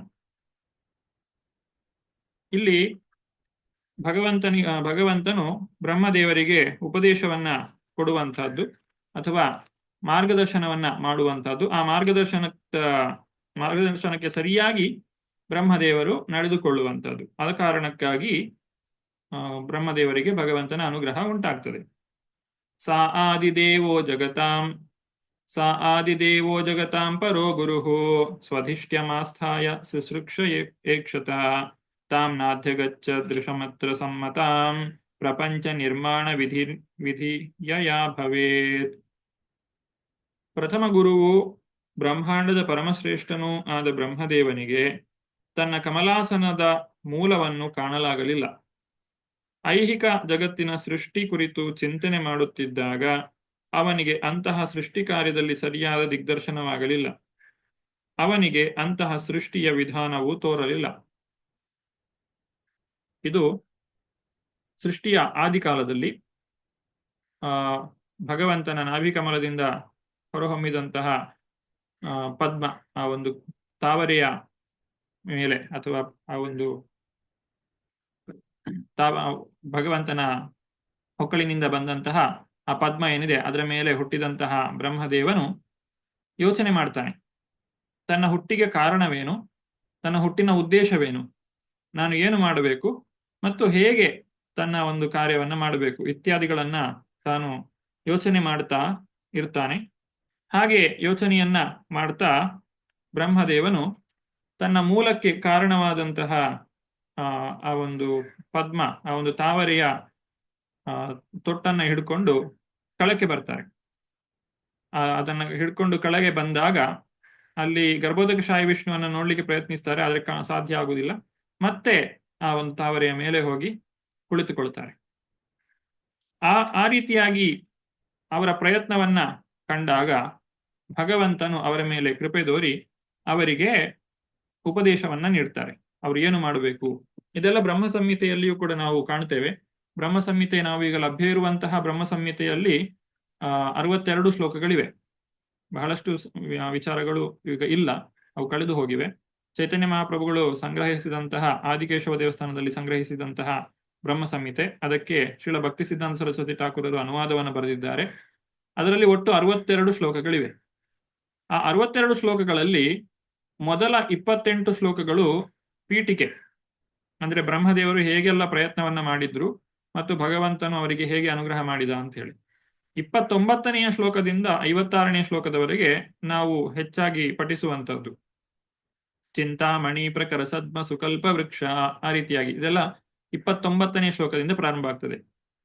ಆಮೇಲೆ ಈ 29ರಿಂದ 56ನೇ ಶ್ಲೋಕದವರೆಗೆ ಬ್ರಹ್ಮದೇವ ಭಗವಂತನಿಗೆ ಮಾಡುವಂತಹ ಸ್ತುತಿ, ಅದನ್ನೇ ಬ್ರಹ್ಮ ಸಂಹಿತೆ ಅಂತ ಹೇಳುವುದು. ಆಮೇಲೆ 56ನೇ ಶ್ಲೋಕದವರೆಗೆ, 57ನೇ ಶ್ಲೋಕದಿಂದ 62ನೇ ಶ್ಲೋಕದವರೆಗೆ ಭಗವಂತನು ಬ್ರಹ್ಮನಿಗೆ ಮಾಡಿದಂತಹ ಉಪದೇಶ ಮತ್ತು ಅನುಗ್ರಹ ಇತ್ಯಾದಿಗಳ ಕುರಿತಾಗಿ ಇದೆ. ಅಂದ್ರೆ ಈ ಒಂದು ಅಧ್ಯಾಯ ಏನಿದೆ ಇದು ಬ್ರಹ್ಮ ಸಂಹಿತೆಯ ರೀತಿಯಲ್ಲಿಯೇ ಇದೆ. ಆ ಬ್ರಹ್ಮ ಸಂಹಿತೆಯಲ್ಲಿ ಏನು ವಿವರಿಸಿದ್ದಾರೋ ಅದೇ ವಿಚಾರಗಳನ್ನ ಇಲ್ಲಿಯೂ ಕೂಡ ನಮಗೆ ತಿಳಿಸಲಾಗಿದೆ. ಬ್ರಹ್ಮದೇವ ಭಗವಂತನಿಗೆ ಮಾಡಿದಂತಹ ಸ್ತುತಿಯ ಅಷ್ಟೊಂದು ವಿವರಣೆ ನಮಗೆ ಇಲ್ಲಿ ಸಿಗುವುದಿಲ್ಲ, ಆದರೆ ಮೂಲ ವಿಚಾರವು ಅದೇ ಆಗಿದೆ. ಬ್ರಹ್ಮದೇವರಿಗೆ ಭಗವಂತ ಹೇಗೆ ಉಪದೇಶವನ್ನ ಮಾಡ್ತಾನೆ ಅದು 6ನೇ ಶ್ಲೋಕದಲ್ಲಿ ನಾವು ಕಾಣಬಹುದು. ಸಾ ಚಿಂತಯಂದ್ರಕ್ಷರಮೇಕದಾಂಭ ಸ್ಯುಪಾಶೃಣೋದ್ ದ್ವಿಗರ್ದಿತಂ ವಚೋ ವಿಭುಃ ಸ್ಪರ್ಶೇಷು ಯತ್ ಷೋಡಶಮೇಕವಿಂಶಂ ನಿಷ್ಕಿಂಚನಾನಾಂ ನೃಪಯದ್ಧನಂ ವಿದುಃ. ಹೀಗೆ ನೀರಿನಲ್ಲಿ ಯೋಚನಾಮಗ್ನರಾಗಿದ್ದ ಬ್ರಹ್ಮದೇವನಿಗೆ ಹತ್ತಿರದಿಂದ 2 ಬಾರಿ 2 ಅಕ್ಷರಗಳ ಸಂಯೋಗವು ಕೇಳಿಸಿತು. ಒಂದು ಅಕ್ಷರವನ್ನು ಸ್ಪರ್ಶ ಅಕ್ಷರ ಮಾಲೆಯ 16ನೆಯ ಸ್ಥಾನದಿಂದಲೂ ಮತ್ತೊಂದನ್ನು 21ನೆಯ ಸ್ಥಾನದಿಂದಲೂ ತೆಗೆದುಕೊಳ್ಳಲಾಗಿತ್ತು ಮತ್ತು ಸನ್ಯಾಸಾಶ್ರಮದ ಸ್ಥಿತಿಯಾಗಲು ಇವೆರಡರ ಸಂಲಗ್ನವಾಗಿತ್ತು. ವ್ಯಾಕರಣದ ಕುರಿತಾಗಿ ಇಲ್ಲಿ ತಿಳಿಸ್ತಾರೆ, ಭಾವಾರ್ಥದಲ್ಲಿ ಪ್ರಭುಪಾದರು ವಿವರಿಸ್ತಾ ಇದ್ದಾರೆ. ನಮಗೆ ವರ್ಗೀಯ ವ್ಯಂಜನಗಳು ಗೊತ್ತಿವೆ. ಖ ಖ ಗ ಘ ङ ಚ ಛ ಜ ಜ ಞ, ಇದು 10 ಆಯ್ತು. ಆಮೇಲೆ 11ನೇದು ತ ತ ಥ ದ ದ ನ, ಅಲ್ಲಿಗೆ 15 ಆಯ್ತು. ಮತ್ತೆ 16ನೇದು ಪ. ಹೀಗೆ 11 ಮತ್ತು 16, 11ನೇ ಅಕ್ಷರ ಮತ್ತು 16ನೇ ಅಕ್ಷರ. 11ನೇ ಅಕ್ಷರ ಯಾವುದಾಯ್ತು? ತ. 16ನೇ ಅಕ್ಷರ ಪ. ಇದನ್ನ ತಿಳಿಸಿರುವಂಥದ್ದು ತಪ. ಅಂದ್ರೆ ನೀನು ತಪಸ್ಸನ್ನ ಮಾಡು ಅಂತ ಹೇಳಿ 2 ಸಲ ಬ್ರಹ್ಮದೇವರಿಗೆ ಭಗವಂತನು ವಿವರಿಸ್ತಾನೆ, ಹೇಳ್ತಾನೆ. ತಪಸ್ಸನ್ನ ಮಾಡು, ತಪಸ್ಸನ್ನ ಮಾಡು. ಸನ್ಯಾಸಾಶ್ರಮದ ಸಿರಿ ಅಂತ ಹೇಳಿ ಕರೀತಾರೆ. ಯಾಕಂದ್ರೆ ಸನ್ಯಾಸಾಶ್ರಮವನ್ನ ಸ್ವೀಕಾರ ಮಾಡಿರುವವರಿಗೆ ಅಥವಾ ವೈರಾಗಿಗಳಿಗೆ ಅವರ ಸಂಪತ್ತು ಏನು, ಅವರು ಯಾವುದೇ ಭೌತಿಕವಾದಂತಹ ಸಂಪತ್ತನ್ನ ಹೊಂದಿರುವುದಿಲ್ಲ. ಆದರೆ ಅವರ ನಿಜವಾದಂತಹ ಸಂಪತ್ತು ಯಾವುದು? ತಾವು ಮಾಡುವಂತಹ ತಪಸ್ಸು. ಈ ತಪಸ್ಸು ಅನ್ನುವುದು ಬಹಳ ಮುಖ್ಯ ಜೀವನದಲ್ಲಿ. ತಪಸ್ಸಿಲ್ಲದೆ ನಾವು ಏನನ್ನೂ ಪಡೀಲಿಕ್ಕೆ ಸಾಧ್ಯ ಇಲ್ಲ. ಒಬ್ಬ ವಿದ್ಯಾರ್ಥಿಯು ಕೂಡ ಪರೀಕ್ಷೆಯಲ್ಲಿ ಒಳ್ಳೆ ಮಾರ್ಕ್ಸ್ ಬರಬೇಕು ಅಂತ ಹೇಳಿದ್ರೆ ಅವನು ತಪಸ್ಸನ್ನ ಮಾಡಲೇಬೇಕು.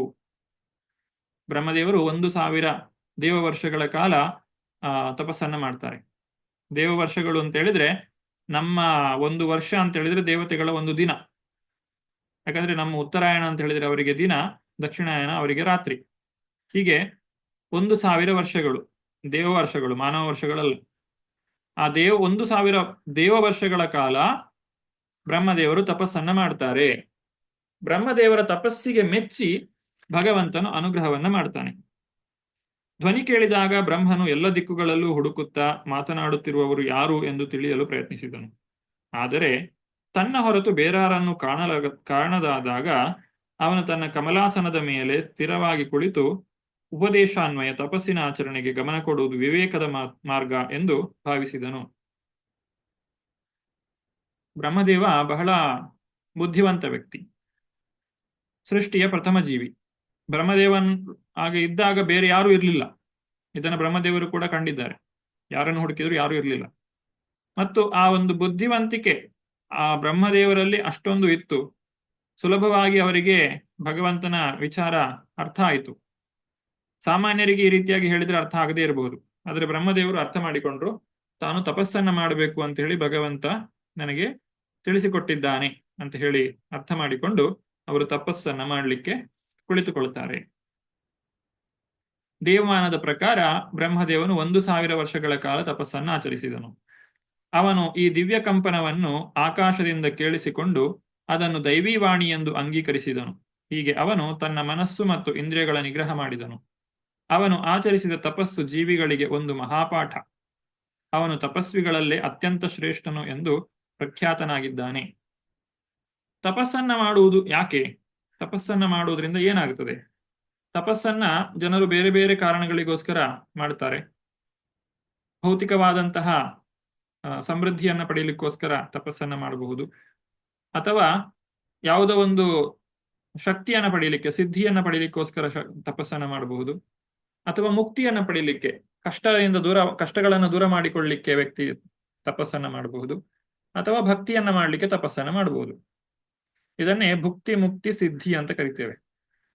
ಭುಕ್ತಿ ಅಂತ ಹೇಳಿದ್ರೆ ಕರ್ಮಕಾಂಡದಲ್ಲಿ ತೊಡಗುವುದು, ದೇವತೆಗಳನ್ನ ಸಂತೃಪ್ತಿಪಡಿಸಿ ಯಜ್ಞದ ಮುಖಾಂತರವಾಗಿ ದೇವತೆಗಳಿಗೆ ಹವಿಸನ್ನ ಅರ್ಪಿಸಿ ಅವರು ಸಂತೋಷಪನ್ನ ಪಟ್ಟಾಗ ನಮಗೆ ಭೌತಿಕವಾದಂತಹ ವಿಚಾರಗಳು, ಭೌತಿಕವಾದಂತಹ ಏನೆಲ್ಲ ವಸ್ತುಗಳು ಬೇಕು ಅವುಗಳನ್ನ ಅವರಿಂದ ಪಡೆಯುವುದಕ್ಕೆ ಭುಕ್ತಿಗೋಸ್ಕರ ಮಾಡುವಂತಹ ತಪಸ್ಸು ಭುಕ್ತಿ ಅಂತ ಹೇಳ್ತಾರೆ. ಭೋಗಕ್ಕೋಸ್ಕರ. ಮತ್ತೆ ಮುಕ್ತಿಗೋಸ್ಕರ ಅಂದ್ರೆ ಈ ಭೌತಿಕ ಪ್ರಪಂಚದಿಂದ ಹೊರಗೆ ಹೋಗ್ಲಿಕ್ಕೋಸ್ಕರ, ಇಲ್ಲಿ ಇರುವಂತಹ ಎಲ್ಲ ಸಮಸ್ಯೆಗಳಿಂದ ದೂರ ಆಗ್ಲಿಕ್ಕೋಸ್ಕರ ಮಾಡುವಂತಹ ತಪಸ್ಸು, ಅದು ಮುಕ್ತಿಗೋಸ್ಕರ ಮಾಡುವಂತಹ. ಇನ್ನು ಯೋಗವನ್ನ ಮಾಡ್ತಾರೆ. ಭುಕ್ತಿಗೋಸ್ಕರ ಮಾಡುವುದು ಕರ್ಮಕಾಂಡ, ಮುಕ್ತಿಗೋಸ್ಕರ ಮಾಡುವಂಥದ್ದು ಜ್ಞಾನಕಾಂಡ, ಹಾಗೆ ಸಿದ್ಧಿಗೋಸ್ಕರ ಮಾಡುವಂಥದ್ದು ಯೋಗ ಅಥವಾ ಅಷ್ಟಾಂಗ ಯೋಗ, ಧ್ಯಾನ ಯೋಗ. ಧ್ಯಾನ ಯೋಗವನ್ನ ಮಾಡುವುದರಿಂದ ಜನರು ಅಣಿಮಾದಿ ಅಷ್ಟಸಿದ್ಧಿಗಳನ್ನ ಪಡೀತಾರೆ. ಇದು ಒಂದು ರೀತಿಯಾದಂಥ ತಪಸ್ಸು. ಆದ್ರೆ ಇಲ್ಲಿ ಬ್ರಹ್ಮದೇವರು ಮಾಡಿದ್ದು ಯಾವುದನ್ನೂ ಅಲ್ಲ. ಯಾಕಂದ್ರೆ ಬ್ರಹ್ಮದೇವರ ಒಂದು ತಪಸ್ಸಿನಿಂದ ಭಗವಂತನೇ ಸಂತುಷ್ಟನಾಗಿದ್ದಾನೆ. ಅದರ ಅರ್ಥ ಅವರು ಭಕ್ತಿಯೋಗವನ್ನೇ ಮಾಡಿದ್ದು. ಇಲ್ಲಾಂದ್ರೆ ಅವರಿಗೆ ಭೌತಿಕವಾದಂತಹ ಯಾವುದಾದ್ರೂ ಪ್ರಯೋಜನ ಸಿಗ್ಬೇಕಾಗಿತ್ತು, ಅಥವಾ ಯಾವುದೋ ಸಿದ್ಧಿ ಒಲಿಬೇಕಾಗಿತ್ತು ಅವರಿಗೆ, ಅಥವಾ ಮುಕ್ತಿ ಅಂತ ಹೇಳಿದ್ರೆ ಐಹಿಕ ಬಂಧನದಿಂದಲೇ ಹೊರಗೆ ಹೋಗುವಂತಹದ್ದು. ಅದಕ್ಕೋಸ್ಕರನೂ ಬ್ರಹ್ಮದೇವರು ಬೇಡಿದ್ದಲ್ಲ. ಅವರ ಪ್ರಾರ್ಥನೆ ಏನಾಗಿತ್ತು? ತಾನು ಮಾಡಬೇಕಾಗಿರುವಂತಹ ಕರ್ತವ್ಯವನ್ನ ನನಗೆ ಮಾಡಲಿಕ್ಕೆ ಸಹಾಯ ಮಾಡು, ಅಥವಾ ನಾನು ಯಾತಕ್ಕೋಸ್ಕರ ಹುಟ್ಟಿದ್ದೇನೆ, ನನ್ನ ಜೀವನದ ಗುರಿ ಏನು, ಇದನ್ನ ತಿಳಿದುಕೊಳ್ಳಬೇಕು ಅನ್ನುವಂಥದ್ದು ಬ್ರಹ್ಮದೇವರ ಗುರಿಯಾಗಿತ್ತು. ಅವರಲ್ಲಿದ್ದಂತಹ ಭಗವತ್ ಪ್ರೇಮ ಮತ್ತು ಸೃಷ್ಟಿಯಾದಂತಹ ಮೊದಲ ಜೀವಿ ಅತಿ ಉತ್ತಮವಾದಂತಹ ಜೀವಿ. ಹಾಗಾಗಿ ಅವರ ಒಂದು ತಪಸ್ಸಿಗೆ ಮೆಚ್ಚಿದಂತಹ ಭಗವಂತ ತಾನು ಅನುಗ್ರಹವನ್ನ ಮಾಡಿದ್ದಾರೆ. ಹೀಗೆ ಭಗವಂತನಿಂದ ಅನುಗ್ರಹಿತರಾದಂತಹ ಬ್ರಹ್ಮದೇವರು ಮೊದಲು ವೈಕುಂಠದ ದರ್ಶನವನ್ನ ಪಡೀತಾರೆ. ಆ ವೈಕುಂಠ ಲೋಕ ಯಾವ ರೀತಿಯಾಗಿದೆ, ವೈಕುಂಠ ಲೋಕದಲ್ಲಿ ಏನೆಲ್ಲ ಇದೆ ಅನ್ನುವುದನ್ನ ತಿಳಿದುಕೊಳ್ಳುವಂತಹ ಒಂದು ಅವಕಾಶ ಈ ಭಾಗವತದ ಸಂದರ್ಭದಲ್ಲಿ ನಮಗೆ ಸಿಗ್ತದೆ. ಭಾಗವತದಲ್ಲಿ ಅನೇಕ ಕಡೆಗಳಲ್ಲಿ ವೈಕುಂಠದ ದರ್ಶನ ಆಗುತ್ತದೆ. ಮುಂದಕ್ಕೆ ಚತುಷ್ಕುಮಾರರು, 4 ಜನ ಕುಮಾರರು ವೈಕುಂಠ ಲೋಕಕ್ಕೆ ಹೋದಾಗ ಅಲ್ಲಿ ಜಯ ವಿಜಯರು ಅವರನ್ನು ತಡೆಯುತ್ತಾರೆ. ಆ ಕಥೆ ನಮಗೆ ಗೊತ್ತಿದೆ. ಆ ಸಂದರ್ಭದಲ್ಲಿ ಅವರು ವೈಕುಂಠವನ್ನ ಪ್ರವೇಶ ಮಾಡಿದಾಗ ಅವರೂ ಕೂಡ ವೈಕುಂಠದ ವರ್ಣನೆಯನ್ನ ಮಾಡ್ತಾರೆ. ಇಲ್ಲಿ ಗೋಲೋಕ ಚಾಟ್ನಲ್ಲಿ ನಾವು ಕಾಣಬಹುದು, ಇಲ್ಲಿ ಇರುವಂತಹದ್ದು ಇದು ಕಾರಣೋದಕಶಾಹಿ ವಿಷ್ಣು. ಅವರ ಶರೀರದಿಂದ ಅನೇಕ ಬ್ರಹ್ಮಾಂಡಗಳು ಹೊರಗೆ ಬರ್ತಾ ಇವೆ. ಈ ಬ್ರಹ್ಮಾಂಡಗಳಲ್ಲಿ ಒಂದನ್ನ ಇಲ್ಲಿ ತೋರಿಸಿದ್ದಾರೆ. ಈ ರೀತಿಯಾಗಿರುವುದು ಎಲ್ಲದರಲ್ಲೂ ಇದೆ. ಈ ರೀತಿಯಾಗಿ ಈ ಒಂದು ಬ್ರಹ್ಮಾಂಡದಲ್ಲಿ ಇರುವಂತಹ ವಿಚಾರಗಳು 14 ಲೋಕಗಳು. ಇದು ಗರ್ಭೋದಕಶಾಹಿ ವಿಷ್ಣು, ಅವರ ನಾಭಿ ಕಮಲದಲ್ಲಿ ಹುಟ್ಟಿದ್ದು ಬ್ರಹ್ಮ. ಇಲ್ಲಿಂದ ಕೆಳಗೆ ಬಂದು ಬ್ರಹ್ಮದೇವರು ತಿಳಿದುಕೊಳ್ಳಿಕ್ಕೆ ಪ್ರಯತ್ನಿಸ್ತಾರೆ, ಆದರೆ ಸಾಧ್ಯ ಆಗುವುದಿಲ್ಲ. ಆಮೇಲೆ ತಪಸ್ಸನ್ನ ಮಾಡ್ತಾರೆ. ಆಗ ಅವರಿಗೆ ವೈಕುಂಠದ ದರ್ಶನವಾಗ್ತದೆ. ವೈಕುಂಠ ಯಾವ ರೀತಿಯಾಗಿ ಇದೆ, ಇದು ವೈಕುಂಠ ಮೇಲೆ ಇರುವಂಥದ್ದು. ಹರಿಧಾಮ ಅಂತ ಕರಿತೇವೆ ವೈಕುಂಠ. ಇದು ಕೆಳಗಿರುವಂಥದ್ದು ದೇವಿಧಾಮ, ಅದರ ಮೇಲೆ ಮಹೇಶಧಾಮ, ಆಮೇಲೆ ಹರಿಧಾಮ, ಆಮೇಲೆ ಅದರ ಮೇಲೆ ಇರುವಂಥದ್ದು ಗೋಲೋಕ. ಈಗ ಬ್ರಹ್ಮದೇವರು ವೈಕುಂಠದ ದರ್ಶನವನ್ನ ಮಾಡಿದ್ದಾರೆ. ಬ್ರಹ್ಮದೇವನ ತಪಸ್ಸಿನಿಂದ ಸಂತುಷ್ಟನಾದ ದೇವೋತ್ತಮ ಪರಮಪುರುಷನು ಅವನಿಗೆ ಸಕಲ ಲೋಕಗಳ ಮೇಲಿರುವ ಸರ್ವೋಚ್ಚ ಲೋಕವು ಸ್ವಧಾಮವೂ ಆದ ವೈಕುಂಠವನ್ನು ತೋರಿಸುವ ಕೃಪೆ ಮಾಡಿದನು. ಭಗವಂತನ ಈ ದಿವ್ಯಧಾಮವನ್ನು ಎಲ್ಲ ಬಗೆಯ ಕಷ್ಟಕ್ಲೇಶಗಳು ಮತ್ತು ಮಾಯಾ ಅಸ್ತಿತ್ವದ ಭೀತಿಗಳಿಂದ ಮುಕ್ತರಾಗಿ ಆತ್ಮ ಸಾಕ್ಷಾತ್ಕಾರ ಪಡೆದವರೆಲ್ಲರೂ ಆರಾಧಿಸುತ್ತಾರೆ. ಭಗವಂತನ ದಿವ್ಯಧಾಮಕ್ಕೆ ಹೋಗ್ಬೇಕು ಅಂತ ಹೇಳಿದ್ರೆ ಕರ್ಮಕಾಂಡ, ಜ್ಞಾನಕಾಂಡ ಅಥವಾ ಧ್ಯಾನ ಇದರಿಂದ ಸಾಧ್ಯ ಆಗುವುದಿಲ್ಲ. ಅದಕ್ಕೆ ನಾವು ಭಕ್ತಿಯೋಗವನ್ನೇ ಆಚರಣೆ ಮಾಡಬೇಕು. ಹಾಗೆ ಇಲ್ಲಿ ಪ್ರಭುಪಾದರು ಬ್ರಹ್ಮ ಸಂಹಿತೆಯಿಂದ ಶ್ಲೋಕವನ್ನು ಹೇಳ್ತಾರೆ. ಹೇಗಿದೆ ಆ ಒಂದು ವೈಕುಂಠ ಲೋಕ? ಇಲ್ಲಿ ಇಲ್ಲಿ ಹೇಳುವಂತಹದ್ದು ಇದು ಗೋಲೋಕ, ಗೋಲೋಕವೂ ಬರ್ತದೆ. ಯಾಕಂದ್ರೆ ವೈಕುಂಠ ಅಂತ ಹೇಳಿದ್ರೆ ಒಂದು ರೀತಿಯಲ್ಲಿ ವಿಗತ ಕುಂಠ ಯಸ್ಮಾತ್ ವೈಕುಂಠ, ಎಲ್ಲಿ ಕುಂಠ ಅಂದ್ರೆ ಈ ತಾಪತ್ರಯಗಳು ಎಲ್ಲ ಇಲ್ಲದೆ ಇರುವಂತಹ ಸ್ಥಿತಿ, ಜನ್ಮ ಮೃತ್ಯು ಜರವ್ಯಾಧಿ ಇಲ್ವೋ ಅದನ್ನೆಲ್ಲ ವೈಕುಂಠ ಅಂತ ಹೇಳಿಯೇ ಕರೆಯುವಂತಹದ್ದು. ಅದರಲ್ಲಿ ಮತ್ತೆ ಗೋಲೋಕ ಅನ್ನುವಂಥದ್ದು ಅದರ ಮೇಲೆ ಇರುವಂತಹ ಒಂದು ಲೋಕವಾಗಿದೆ ವೈಕುಂಠದ ಆಕಾಶದಲ್ಲಿ. ಇಲ್ಲಿ 24 ವಿಷ್ಣುವಿನ ರೂಪಗಳಿವೆ. ಚತುರ್ಭುಜಧಾರಿ ಆಗಿರುವಂತಹ ವಿಷ್ಣು ತನ್ನ ಕೈಯಲ್ಲಿ ಶಂಖಚಕ್ರ ಗದಾ ಪದ್ಮಗಳನ್ನು ಹಿಡಿದಿದ್ದಾನೆ. ಅದನ್ನ ಬೇರೆ ಬೇರೆ ರೀತಿಗಳಲ್ಲಿ ಜೋಡಿಸುವ ಮುಖಾಂತರವಾಗಿ ಭಗವಂತ ಬೇರೆ ಬೇರೆ ಹೆಸರುಗಳನ್ನು ಪಡೀತಾನೆ. ಕೇಶವ, ನಾರಾಯಣ, ಮಾಧವ, ಗೋವಿಂದ, ವಿಷ್ಣು, ಈ ರೀತಿಯಾಗಿ ನಾವು ತಿಲಕ ಹಾಕುವಾಗ ಹೇಳ್ತೇವಲ್ಲ ಅದು, ಅಥವಾ ಆಚಮನ ಮಾಡುವಾಗ ಹೇಳುವಂತಹ 24 ಹೆಸರುಗಳು. ಇದೆಲ್ಲ ವೈಕುಂಠ ಲೋಕಗಳ ಒಂದು ರೂಪಗಳು. ಇಲ್ಲಿ ನಾವು ಕಾಣಬಹುದು ಈ ವಿಷ್ಣುವಿನ 4 ಕೈಗಳಲ್ಲಿ ವೈವಿಧ್ಯತೆಗಳನ್ನ ನಾವಿಲ್ಲಿ ಕಾಣಬಹುದು ಆ ಭಗವಂತನ ರೂಪದಲ್ಲಿ.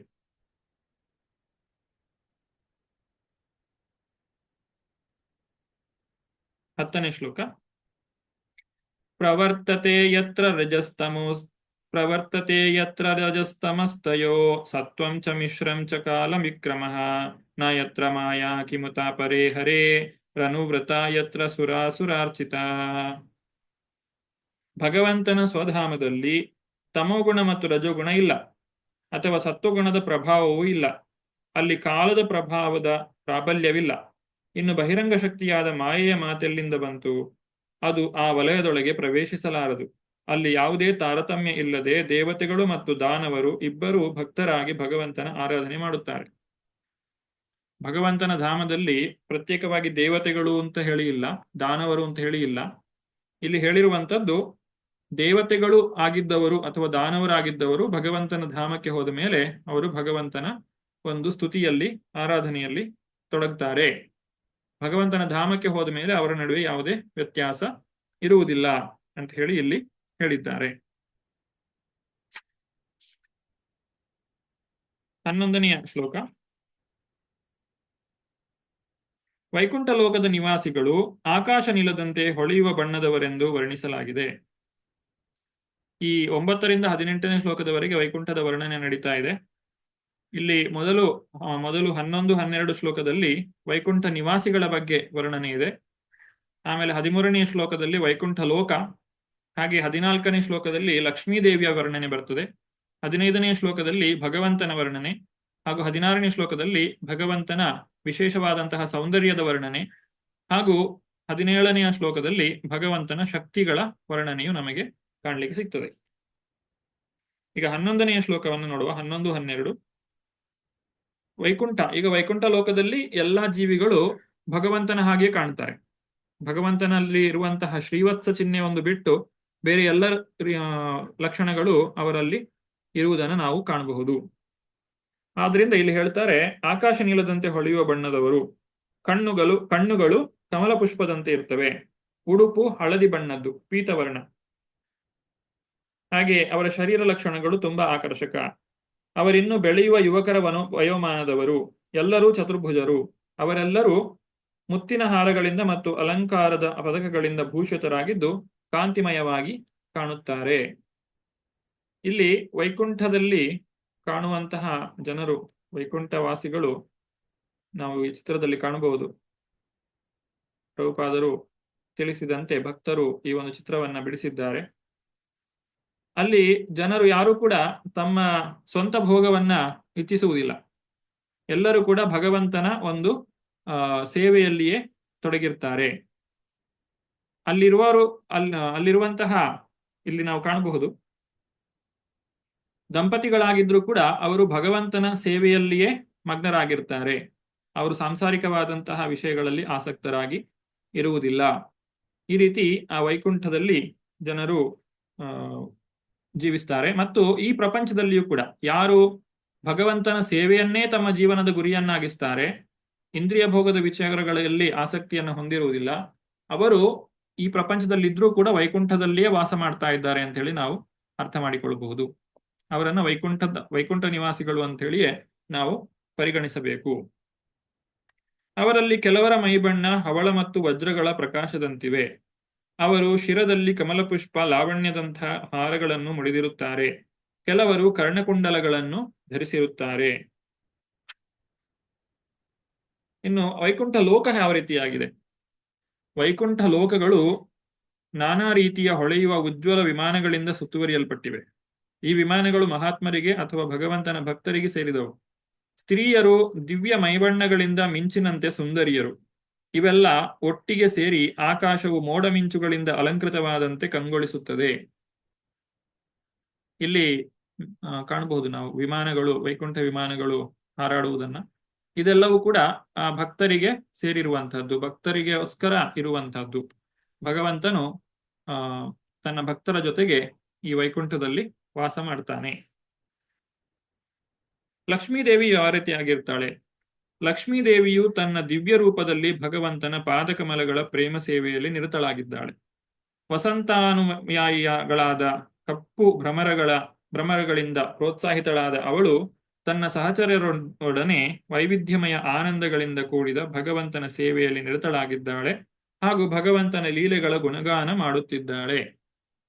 ಲಕ್ಷ್ಮೀದೇವಿಯು ತಾನೇ ಸ್ವತಃ ಭಗವಂತನ ಸೇವೆಯನ್ನ ಮಾಡುವಂತಹದ್ದು.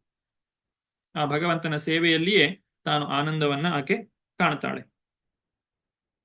ಇಷ್ಟೆಲ್ಲ ಇರಬೇಕಾದ್ರೆ ಭಗವಂತ ಯಾವ ರೀತಿಯಾಗಿ ಕಂಗೊಳಿಸ್ತಾ ಇದ್ದಾನೆ? ದದರ್ಶ ತತ್ರಾಖಿಲ ಸಾತ್ವತಾಂ ಪತಿಂ ಶ್ರಿಯಾಪತಿಂ ಯಜ್ಞಪತಿಂ ಜಗತ್ಪತಿಂ ಸುನಂದನಂದ ಪ್ರಬಲಾರ್ಹ ಗಣಾದಿಭಿಃ ಸ್ವಪಾರ್ಷದಾಗ್ರೈ ಪರಿಸೇವಿತಂ ವಿಭುಂ. ಬ್ರಹ್ಮದೇವರು ವೈಕುಂಠ ಲೋಕಗಳಲ್ಲಿ ಸಕಲ ಭಕ್ತ ಸಮುದಾಯದ ಒಡೆಯನಾದ ಲಕ್ಷ್ಮೀಪತಿಯಾದ ಸಕಲ ಯಜ್ಞಗಳ ಪತಿಯಾದ ಜಗತ್ಪತಿಯಾದ ಹಾಗೂ ನಂದ ಸುನಂದ ಪ್ರಬಲ ಮತ್ತು ಅರ್ಹಣರಂತಹ ಅಗ್ರ ಸೇವಕರಿಂದ ಸೇವಿತನಾದ ತನ್ನ ಸಮಕ್ಷ ಸಹಚರರಿಂದ ಒಡಗೂಡಿದ ದೇವೋತ್ತಮ ಪರಮಪುರುಷನನ್ನು ಕಂಡನು. ಭಗವಂತ ಕೇವಲ ಒಬ್ಬನೇ ಇದ್ದದ್ದಲ್ಲ, ಅವನ ಎಲ್ಲ ಸಹಚರರು ಮತ್ತು ಆ ಎಲ್ಲ ಐಶ್ವರ್ಯಗಳು ಎಲ್ಲವನ್ನು ಕೂಡ ಅಂಗರಕ್ಷಕರು, ಆಪ್ತ ಕಾರ್ಯದರ್ಶಿಗಳು, ಸಚಿವರು, ಸಲಹೆಗಾರರು, ಈ ರೀತಿಯಾಗಿ ಎಲ್ಲರನ್ನೂ ಕೂಡ ಬ್ರಹ್ಮದೇವರು ಕಾಣುತ್ತಾರೆ. ಇದೆಲ್ಲವೂ ಭಗವಂತನ ಅನುಗ್ರಹದಿಂದ ಸಾಧ್ಯವಾಯಿತು. ಬ್ರಹ್ಮದೇವರು ಸ್ವಂತ ಪ್ರಯತ್ನದಿಂದ ಆ ಒಂದು ಕಮಲದ ದಳದ ಕೆಳಗೆ ಬಂದಾಗ ಅವರಿಗೆ ಏನು ಕಾಣಿಸ್ಲಿಲ್ಲ. ಆದರೆ ಭಗವಂತನ ಕುರಿತಾಗಿ ತಪಸ್ಸನ್ನ ಮಾಡಿ ಭಗವಂತನಿಗಿಂದ ಅನುಗ್ರಹಿತರಾದಾಗ ಎಲ್ಲವೂ ಕೂಡ ಅವರಿಗೆ ಸ್ಪಷ್ಟವಾಗಿ ಕಾಣ್ತಾ ಇದೆ. ಭಗವಂತನ ಸೌಂದರ್ಯದ ಕುರಿತಾಗಿ ಹೇಳ್ತಾರೆ. ಭೃತ್ಯ ಪ್ರಸಾದಾಭಿಮುಖಂ ದೃಗಾವತ್ಸವಂ ಪ್ರಸನ್ನಹಾಸಾರುಣಲೋಚನಾನನಂ ಕಿರೀಟಿನಂ ಕುಂಡಲಿನಂ ಚತುರ್ಭುಜಂ ಪೀತಾಂಶುಕಂ ವಕ್ಷಸಿ ಲಕ್ಷಿತಂ ಶ್ರಿಯಾ. ದೇವೋತ್ತಮ ಪುರುಷನು ತನ್ನ ಪ್ರಿಯ ಸೇವಕರತ್ತ ವಾತ್ಸಲ್ಯಮಯನಾಗಿರುವಂತೆ ಕಾಣುತ್ತದೆ. ಅವನ ದರ್ಶನವೇ ಮಾದಕ ಮತ್ತು ಆಕರ್ಷಕ. ಅವನು ಬಹಳ ಸಂತುಷ್ಟನಾಗಿ ತೋರುತ್ತಾನೆ. ಅವನು ಮರುಳುಗೊಳಿಸುವ ಕೆಂಪಾದ ಮುಖವುಳ್ಳವನು, ಮಂದಹಾಸಯುಕ್ತನು, ಪೀತಾಂಬರಧಾರಿ, ಕರ್ಣಕುಂಡಲಧಾರಿ ಮತ್ತು ಕಿರೀಟಧಾರಿಯಾದ ಅವನು ಚತುರ್ಭುಜನಾಗಿದ್ದಾನೆ. ಅವನ ವಕ್ಷಸ್ಥಳವು ಲಕ್ಷ್ಮೀದೇವಿಯ ಚಿಹ್ನೆಯಿಂದ ಅಲಂಕೃತಗೊಂಡಿದೆ. ಇದು ಪದ್ಮಪುರಾಣದಲ್ಲಿ ಉತ್ತರಾಖಂಡದಲ್ಲಿ ಬರುವಂತಹ ಒಂದು ವಿವರಣೆ. ಈ ಯೋಗಪೀಠ ಅಂತೇಳಿ ಕರೀತಾರೆ ಭಗವಂತನು ಕುಳಿತಿರುವಂತಹ ಈ ಒಂದು ಸ್ಥಳ. ಇದನ್ನು ನಾವು ಗೋಲೋಕ ಚಾರ್ಟ್ನಲ್ಲಿ ಕೂಡ ಕಾಣಬಹುದು. ಈ ಚಿತ್ರದಲ್ಲಿ ಆಗಲೇ ತೋರಿಸಿದಂತೆ ಇಲ್ಲಿ ಏನು ಲಕ್ಷ್ಮಿಯ ಜೊತೆಗೆ ಭಗವಂತನು ವಿರಾಜಮಾನನಾಗಿದ್ದಾನೆ, ಇದನ್ನ ಯೋಗಪೀಠ ಅಂತೇಳಿ ಕರೀತಾರೆ. ನೀವು ಭಾವಾರ್ಥವನ್ನ ನೋಡಿ. ಧರ್ಮ, ಜ್ಞಾನ, ಸಂಪತ್ತು ಮತ್ತು ವೈರಾಗ್ಯ ಇಲ್ಲಿ ನಮಗೆ ಬರೆದಿದ್ದಾರೆ. ಧರ್ಮ, ಜ್ಞಾನ, ವೈರಾಗ್ಯ, ಐಶ್ವರ್ಯ ಮತ್ತು ವೈರಾಗ್ಯ, 4 ವಿಚಾರಗಳನ್ನ ಇಲ್ಲಿ ತಿಳಿಸಿದ್ದಾರೆ. ಧರ್ಮ, ಜ್ಞಾನ, ಐಶ್ವರ್ಯ ಮತ್ತೆ ವೈರಾಗ್ಯ ಭಗವಂತನ ಪಾದಕಮಲಗಳಲ್ಲಿ ಕುಳಿತಿರುತ್ತಾರೆ. ಋಗ್ ಋಗ್ವೇದ ಸಾಮವೇದ ಯಜುರ್ವೇದ ಮತ್ತು ಅಥರ್ವಣ ವೇದ 4 ವೇದಗಳು ಕೂಡ ಅಲ್ಲಿ ಇವೆ. ಹಾಗೂ ಚಂಡನ ನಾಯಕತ್ವದ 16 ಶಕ್ತಿಗಳು ಅಲ್ಲಿವೆ. ಇಲ್ಲಿ ಭಗವಂತನ ದ್ವಾರಪಾಲಕರು ನಾವು ಸುತ್ತ ನೋಡಿದ್ರೆ ಇಲ್ಲಿ ಕಾಣ್ತೇವೆ. ಚಂಡ, ಕುಮುದ, ಪ್ರಚಂಡ. ಚಂಡ, ಪ್ರಚಂಡ ಮತ್ತೆ ಕುಮುದ. ಹಾಗೆ ಇಲ್ಲಿ ಭದ್ರ, ಸುಭದ್ರ, ಪುಂಡರೀಕ. ಇಲ್ಲಿ ಕುಮುದಾಕ್ಷ, ವಾಮನ, ಇದು ಜಯ ವಿಜಯರು ಇಲ್ಲಿ ಬರ್ತಾರೆ. ಜಯ ವಿಜಯರು ದ್ವಾರಪಾಲಕರು. ಅವರು ಒಂದು ದ್ವಾರದ ಪಾಲಕರು. ಅದಲ್ಲದೆ ಬೇರೆ 3 ದ್ವಾರಗಳಿವೆ. ಭದ್ರ, ಸುಭದ್ರ, ಚಂಡ, ಪ್ರಚಂಡ, ಜಯ, ವಿಜಯ, ಧಾತ, ವಿಧಾತ. ಇದೆಲ್ಲ ಅವರ ಹೆಸರುಗಳು. ಬೇರೆ ಬೇರೆ ದ್ವಾರಪಾಲಕರು. ಕೇವಲ ಜಯ ವಿಜಯರು ಮಾತ್ರ ಅಲ್ಲ ದ್ವಾರಪಾಲಕರು. ಎಲ್ಲ ಕಡೆಗಳಲ್ಲಿಯೂ ಕೂಡ 4 ಕಡೆಗಳಲ್ಲಿ ದ್ವಾರಗಳಿವೆ. ನೀವು ಶ್ರೀರಂಗಂ ಕ್ಷೇತ್ರಕ್ಕೆ ಹೋದಾಗ ತಿರುಚಿರಾಪಳ್ಳಿಯಲ್ಲಿ, ತಮಿಳುನಾಡಲ್ಲಿರುವಂತಹ ತಿರುಚನಾಪಳ್ಳಿಯಲ್ಲಿರುವಂತಹ ದೇವಸ್ಥಾನದಲ್ಲಿ ಇದೇ ರೀತಿಯಾದಂತಹ ಒಂದು ದೇವಸ್ಥಾನವನ್ನು ಕಟ್ಟಿದ್ದಾರೆ. 4 ಬದಿಗಳಲ್ಲಿ 7 ದ್ವಾರಗಳಿರ್ತವೆ. 4 ದ್ವಾರಗಳಲ್ಲಿ ಜನರು ಭಕ್ತರು ಪ್ರವೇಶವನ್ನ ಪಡೆಯಬಹುದು. ಆ ಬೇರೆ ಬೇರೆ ದ್ವಾರಗಳಿಗೆ ಬೇರೆ ಬೇರೆ ದ್ವಾರಪಾಲಕರಿದ್ದಾರೆ. ಅವರ ಹೆಸರುಗಳನ್ನು ಇಲ್ಲಿ ಕೊಟ್ಟಿದ್ದಾರೆ.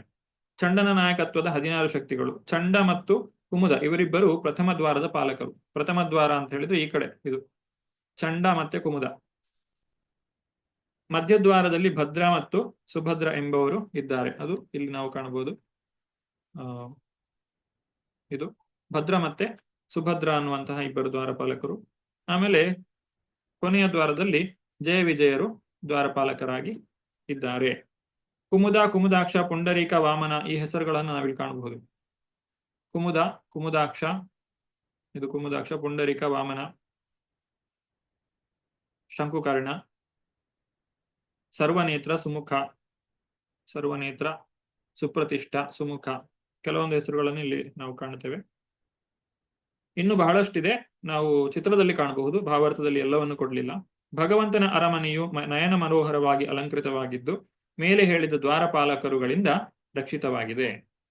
ಇದು ನಾವು ಭಾವಾರ್ಥದಲ್ಲಿ ಕಾಣಬಹುದಾದಂತಹ ವಿಚಾರ, ವೈಕುಂಠ ಲೋಕದ ವಿಚಾರವಾಗಿ. ಇನ್ನು ಭಗವಂತನ ಶಕ್ತಿಯ ಬಗ್ಗೆ ನಾವು 17ನೇ ಶ್ಲೋಕದಲ್ಲಿ ಕಾಣಬಹುದು. ಭಗವಂತನು ಸಿಂಹಾಸನಾರೂಢನಾಗಿದ್ದನು. 4, 16, 5 ಮೊದಲಾದ ವಿವಿಧ ಶಕ್ತಿಗಳು, 6 ಬಗೆಯ ಸಹಜ ಐಶ್ವರ್ಯಗಳು, ತಾತ್ಕಾಲಿಕ ಗುಣಲಕ್ಷಣದ ಆನುಷಂಗಿಕ ಶಕ್ತಿಗಳಿಂದ ಒಳಗೂಡಿ ಅವನನ್ನು ಸುತ್ತುವರಿದ್ದವು. ಆದರೆ ವಸ್ತುತಃ ಅವನು ಪರಮಪ್ರಭು, ಸ್ವಧಾಮವನ್ನು ಸವಿಯುತ್ತಿರುವ ಪರಮಪ್ರಭು ಭಗವಂತ. ಇಲ್ಲಿ ಭಗವಂತನ ಶಕ್ತಿಗಳನ್ನ ಸಂಖ್ಯೆಯಲ್ಲಿ ತಿಳಿಸಿದ್ದಾರೆ. ಮೊದಲನೇದಾಗಿ 4 ಯಾವುದು ಅದನ್ನಿಲ್ಲಿ ತಿಳಿಸಿದ್ದಾರೆ. ಪ್ರಕೃತಿ, ಪುರುಷ, ಮಹತ್ತತ್ವ ಮತ್ತೆ ಅಹಂಕಾರ. ಇದು 4 ಶಕ್ತಿಗಳು. 16 ಅಂತ ಹೇಳಿದ್ರೆ ಪಂಚಮಹಾಭೂತಗಳು, ಮಣ್ಣು, ನೀರು, ಗಾಳಿ, ಬೆಂಕಿ, ಆಕಾಶ. ಪಂಚಜ್ಞಾನೇಂದ್ರಿಯ, ಕಣ್ಣು, ಕಿವಿ, ಮೂಗು, ನಾಲಿಗೆ, ಚರ್ಮ.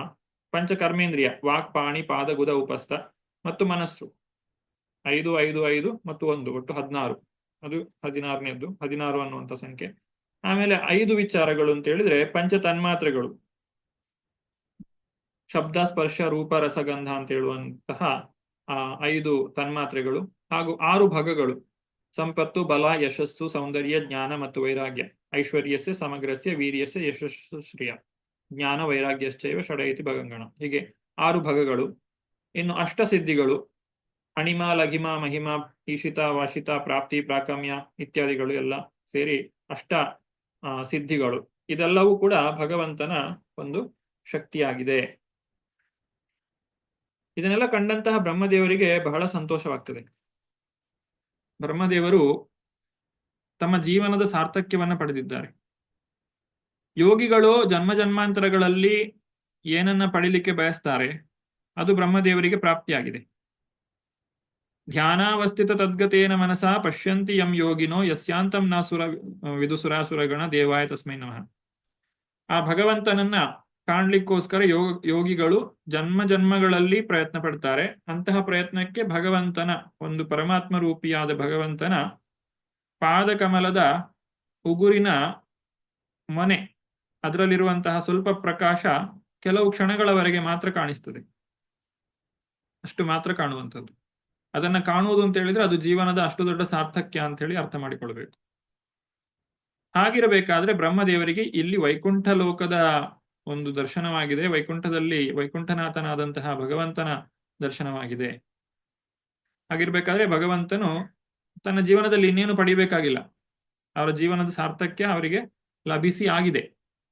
ಹೇಗೆ ಧ್ರುವ ಮಹಾರಾಜ ತಾನು ಒಂದು ಭೂಮಿಯನ್ನ ಪಡೆಯಬೇಕು, ತನ್ನ ತಂದೆಗಿಂತಲೂ ದೊಡ್ಡ ರಾಜ್ಯವನ್ನ ಪಡೆಯಬೇಕು ಅನ್ನುವಂತಹ ಉದ್ದೇಶದಿಂದ ಭಗವಂತನ ಕುರಿತಾಗಿ ತಪಸ್ಸನ್ನ ಮಾಡಿದ್ರು ಕೂಡ ಕೊನೆಗೆ ಭಗವಂತನ ದರ್ಶನವಾದಾಗ ನನಗಿನ್ನೇನೂ ಬೇಡ, ಕೆಲವೊಂದು ಗಾಜಿನ ಚೂರುಗಳನ್ನು ನಾನು ಹುಡುಕ್ತಾ ಇದ್ದೆ, ಆದ್ರೆ ನನಗೆ ಗಾಜಿನ ಚೂರಿನ ಬದಲಾಗಿ ವಜ್ರದ ಹರಳುಗಳೇ ಸಿಕ್ಕಿವೆ, ಇನ್ನು ನಾನು ಏನನ್ನ ಕೇಳಬೇಕು ನಿಮ್ಮಲ್ಲಿ?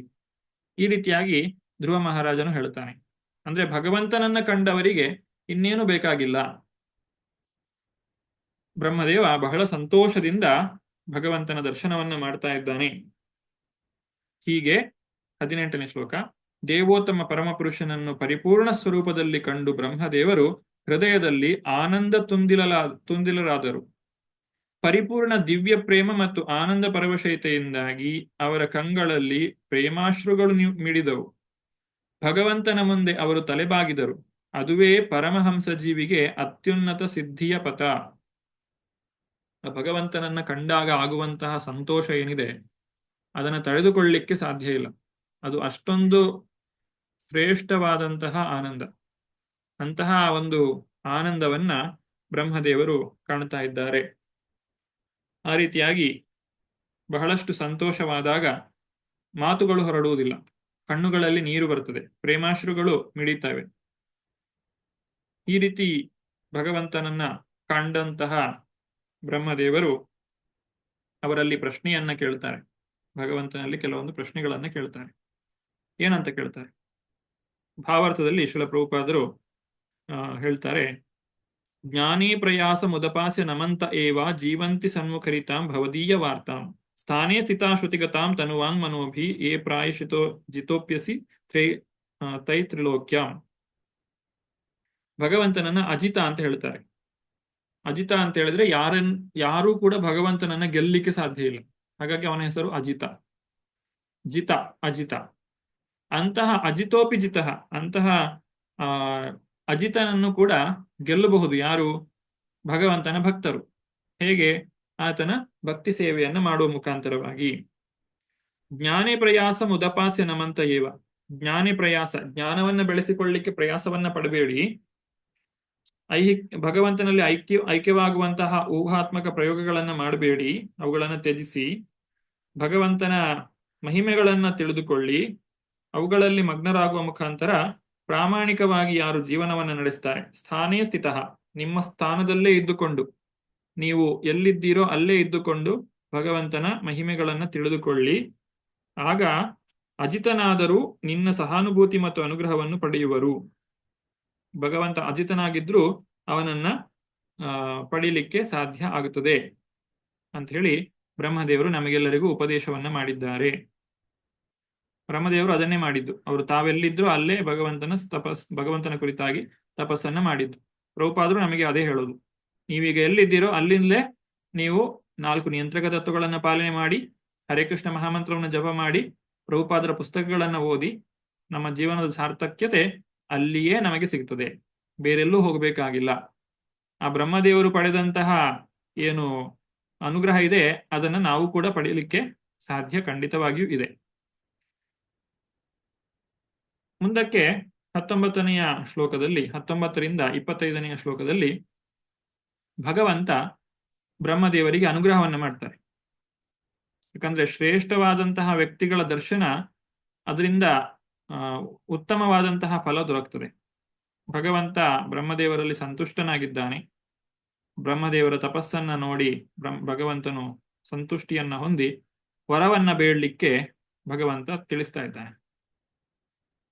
ತಂ ಪ್ರೀಯಮಾಣಂ ಸಮುಪಸ್ಥಿತಂ ಕವಿಂ ಪ್ರಜಾ ವಿಸರ್ಗೆ ನಿಜ ಶಾಸನಾರ್ಹಣಂ ಬಭ್ರಾಶ ಈಶಸ್ಮಿತ ಶೋಷಿತ ಗಿರಾ ಪ್ರಿಯಃ ಪ್ರಿಯಂ ಪ್ರೀತಮನ ಕರೇ ಸ್ಪೃಶನ್. ಕರೇ ಸ್ಪೃಶನ್, ಹಸ್ತಲಾಘವ ಮಾಡ್ತಾರೆ. ಬ್ರಹ್ಮನು ಬ್ರಹ್ಮನು ತನ್ನ ಮುಂದೆ ಇರುವುದನ್ನು ಕಂಡು ಭಗವಂತನು ಅವನನ್ನು ತನ್ನ ಇಚ್ಛೆಗನುಗುಣವಾಗಿ ಜೀವಿಗಳನ್ನು ಸೃಷ್ಟಿಸಲು ಮತ್ತು ನಿಯಂತ್ರಿಸಲು ಯೋಗ್ಯನೆಂದು ಅಂಗೀಕರಿಸಿದನು. ಹೀಗೆ ಅವನಿಂದ ತೃಪ್ತನಾದ ಭಗವಂತನು ಬ್ರಹ್ಮದೇವನಿಗೆ ಅಥವಾ ಬ್ರಹ್ಮನಿಗೆ ಹಸ್ತಲಾಘವ ನೀಡಿ ಮಂದಹಾಸ ಸೂಸುತ್ತಾ ಹೀಗೆ ನುಡಿದನು. ಭಗವಂತನ ಜೊತೆಗೆ ಒಂದು ಸಖ್ಯ ಭಾವವನ್ನ ಬ್ರಹ್ಮದೇವರು ಹೊಂದಿರ್ತಾರೆ. ಹೇಗೆ ಸಖರು ಅಥವಾ ನಾವು ಫ್ರೆಂಡ್ಸ್ ಅಂತ ಹೇಳ್ತೇವೆ, ಮಿತ್ರರು ಸಿಕ್ಕಿದಾಗ ನಾವು ಹಸ್ತಲಾಘ ಮಾಡ್ತೇವೆ, ಶೇಕ್ ಹ್ಯಾಂಡ್ ಮಾಡ್ತೇವೆ. ಹಾಗೆ ಭಗವಂತನು ಕೂಡ ಮೊದಲನೇ ಬಾರಿ ಬ್ರಹ್ಮದೇವರ ಜೊತೆಗೆ ಒಂದು ಶೇಕ್ ಹ್ಯಾಂಡ್ ಮಾಡ್ತಾರೆ, ಹಸ್ತಲಾಘವನ್ನ ಮಾಡ್ತಾರೆ, ತಮ್ಮ ಮಿತ್ರ ಅಂತ ಹೇಳಿ. ಬ್ರಹ್ಮದೇವರು ಭಗವಂತನ ಈಗಾಗಲೇ ಸೃಷ್ಟಿ ಕಾರ್ಯವನ್ನ ಪ್ರಾರಂಭಿಸಿ ಆಗಿದೆ. ಅದು ಸೃಷ್ಟಿ ಮಾಡಿ ಇನ್ನು ಮುಂದಕ್ಕೆ ವಿಸರ್ಗ ಅಂದ್ರೆ ಎರಡನೇ ಹಂತದ ಸೃಷ್ಟಿ. ಭಗವಂತನು ಜೀವಿಗಳಲ್ಲಿ ಜೀವಾತ್ಮನನ್ನ ಇಡ್ತಾರೆ ಜೀವಿಗಳ ಶರೀರದಲ್ಲಿ. ಅವರನ್ನ 14 ಲೋಕಗಳಲ್ಲಿ ಇರಿಸುವಂತಹದ್ದು ಅಥವಾ ಅವರವರಿಗೆ ಬೇಕಾದಂತಹ ಶರೀರವನ್ನ ಕೊಡುವಂತಹದ್ದು ಅದು ಬ್ರಹ್ಮದೇವರ ಕೆಲಸ. ಅದನ್ನ ಅವರು ಈಗ ಮಾಡಬೇಕಾಗಿದೆ. ಅದನ್ನ ಇಲ್ಲಿ ತಿಳಿಸ್ತಾ ಇದ್ದಾರೆ.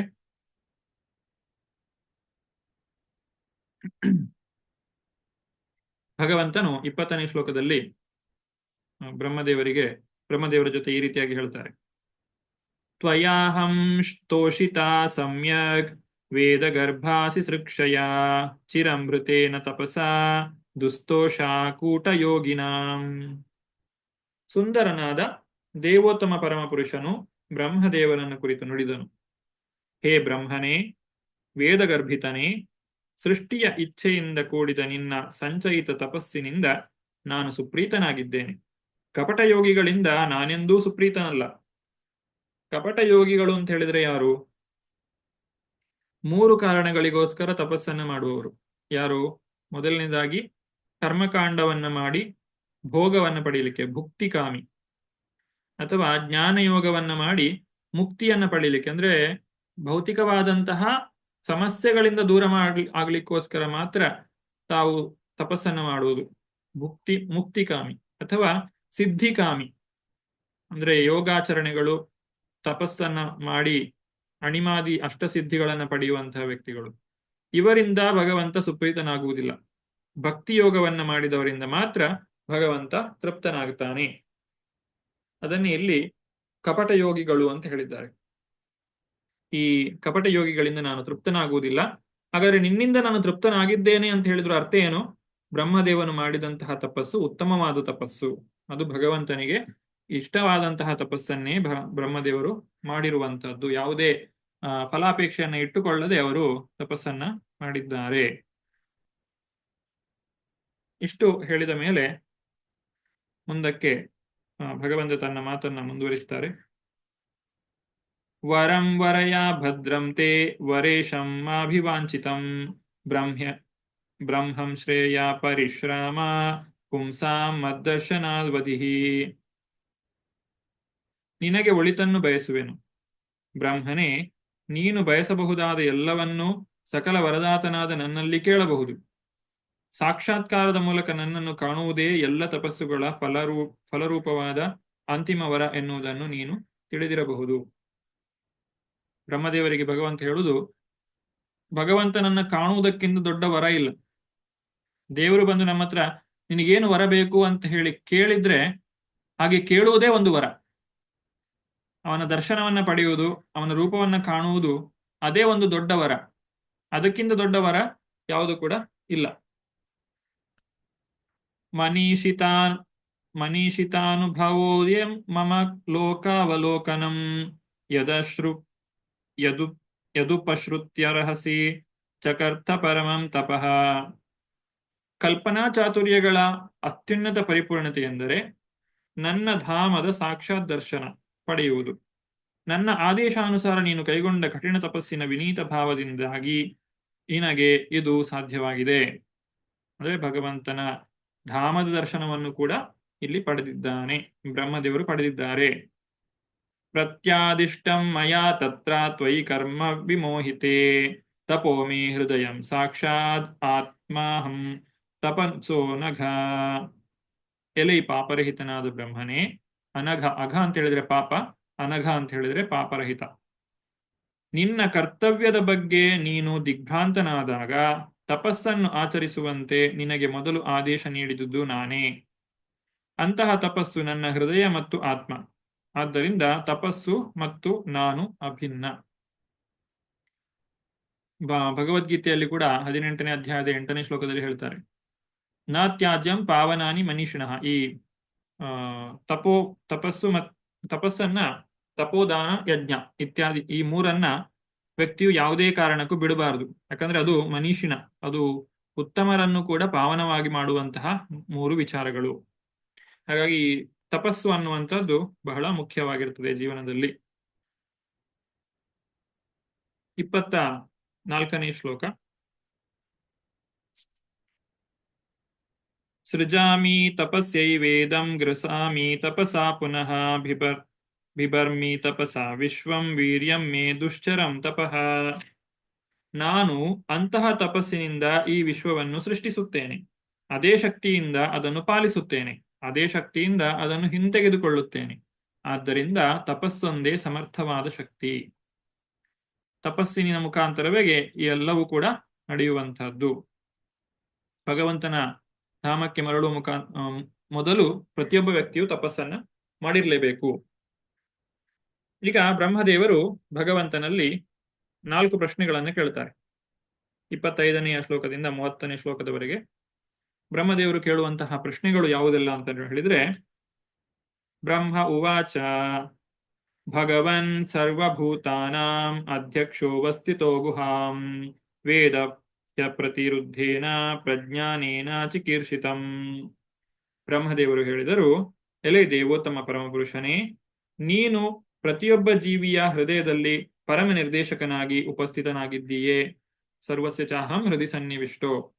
ನಿನ್ನ ಸರ್ವೋಚ್ಚ ಬುದ್ಧಿಮತ್ತೆಯಿಂದ ಯಾವುದೇ ಅಡಚಣೆ ಇಲ್ಲದೆ ಸಕಲ ಪ್ರಯತ್ನಗಳನ್ನು ನೀನು ತಿಳಿದಿರುವಿ. ಅಂದ್ರೆ ಬ್ರಹ್ಮದೇವ ಪ್ರಶ್ನೆ ಕೇಳುವ ಮೊದಲು ಹೇಳುವುದೇನಂತ ಹೇಳಿದ್ರೆ, ನಿನಗೆಲ್ಲ ಗೊತ್ತಿದೆ, ಆದ್ರೂ ನಾನು ಕೇಳ್ತಾ ಇದ್ದೇನೆ ಅಂತ. ಅಂದ್ರೆ ನಿನಗೆ ಗೊತ್ತಿಲ್ಲ ಅಂತಲ್ಲ, ನನ್ನಲ್ಲಿರುವಂತಹ ಗೊಂದಲ ಅಥವಾ ಪ್ರಶ್ನೆ ಏನಿದೆ ಅದು ನಿನಗೀಗಲೇ ಗೊತ್ತಿದೆ, ಆದ್ರೂ ನಿನ್ನ ಹತ್ರ ನಾನು ಈ ಪ್ರಶ್ನೆಗಳನ್ನು ಕೇಳ್ತಾ ಇದ್ದೇನೆ. ಇಷ್ಟು ಹೇಳಿ ಬ್ರಹ್ಮದೇವರು ತಮ್ಮ ಪ್ರಶ್ನೆಗಳನ್ನ ಇಲ್ಲಿ ಕೇಳ್ತಾ ಇದ್ದಾರೆ. 26, 27, 28, 29, 30 5 ಶ್ಲೋಕಗಳಲ್ಲಿ 4 ಪ್ರಶ್ನೆಗಳು ಬರ್ತವೆ. ಮೊದಲನೇ ಶ್ಲೋಕ ಮೊದಲನೇ ಪ್ರಶ್ನೆ 26ನೇ ಶ್ಲೋಕದಲ್ಲಿ ಬರುವಂತಹದ್ದು. ತಥಾಪಿ ನಾಥಮಾನಸ್ಯ ನಾಥನಾಥಾಯ ನಾಥಿತಂ ಪರಾವರೇ ಯಥಾ ರೂಪೇ ಜಾನೀಯಾಂ ತೇ ಸ್ವರೂಪಿಣಃ. ಆದರೂ, ಅಂದ್ರೆ ನಿನಗೆಲ್ಲ ಗೊತ್ತಿದೆ, ಆದರೂ ಎಲೆ ಸ್ವಾಮಿಯೇ, ದಯವಿಟ್ಟು ನನ್ನ ಆಸಾಕಾಂಕ್ಷೆಗಳನ್ನು ಈಡೇರಿಸು ಎಂದು ನಾನು ನಿನ್ನಲ್ಲಿ ಪ್ರಾರ್ಥಿಸುತ್ತೇನೆ.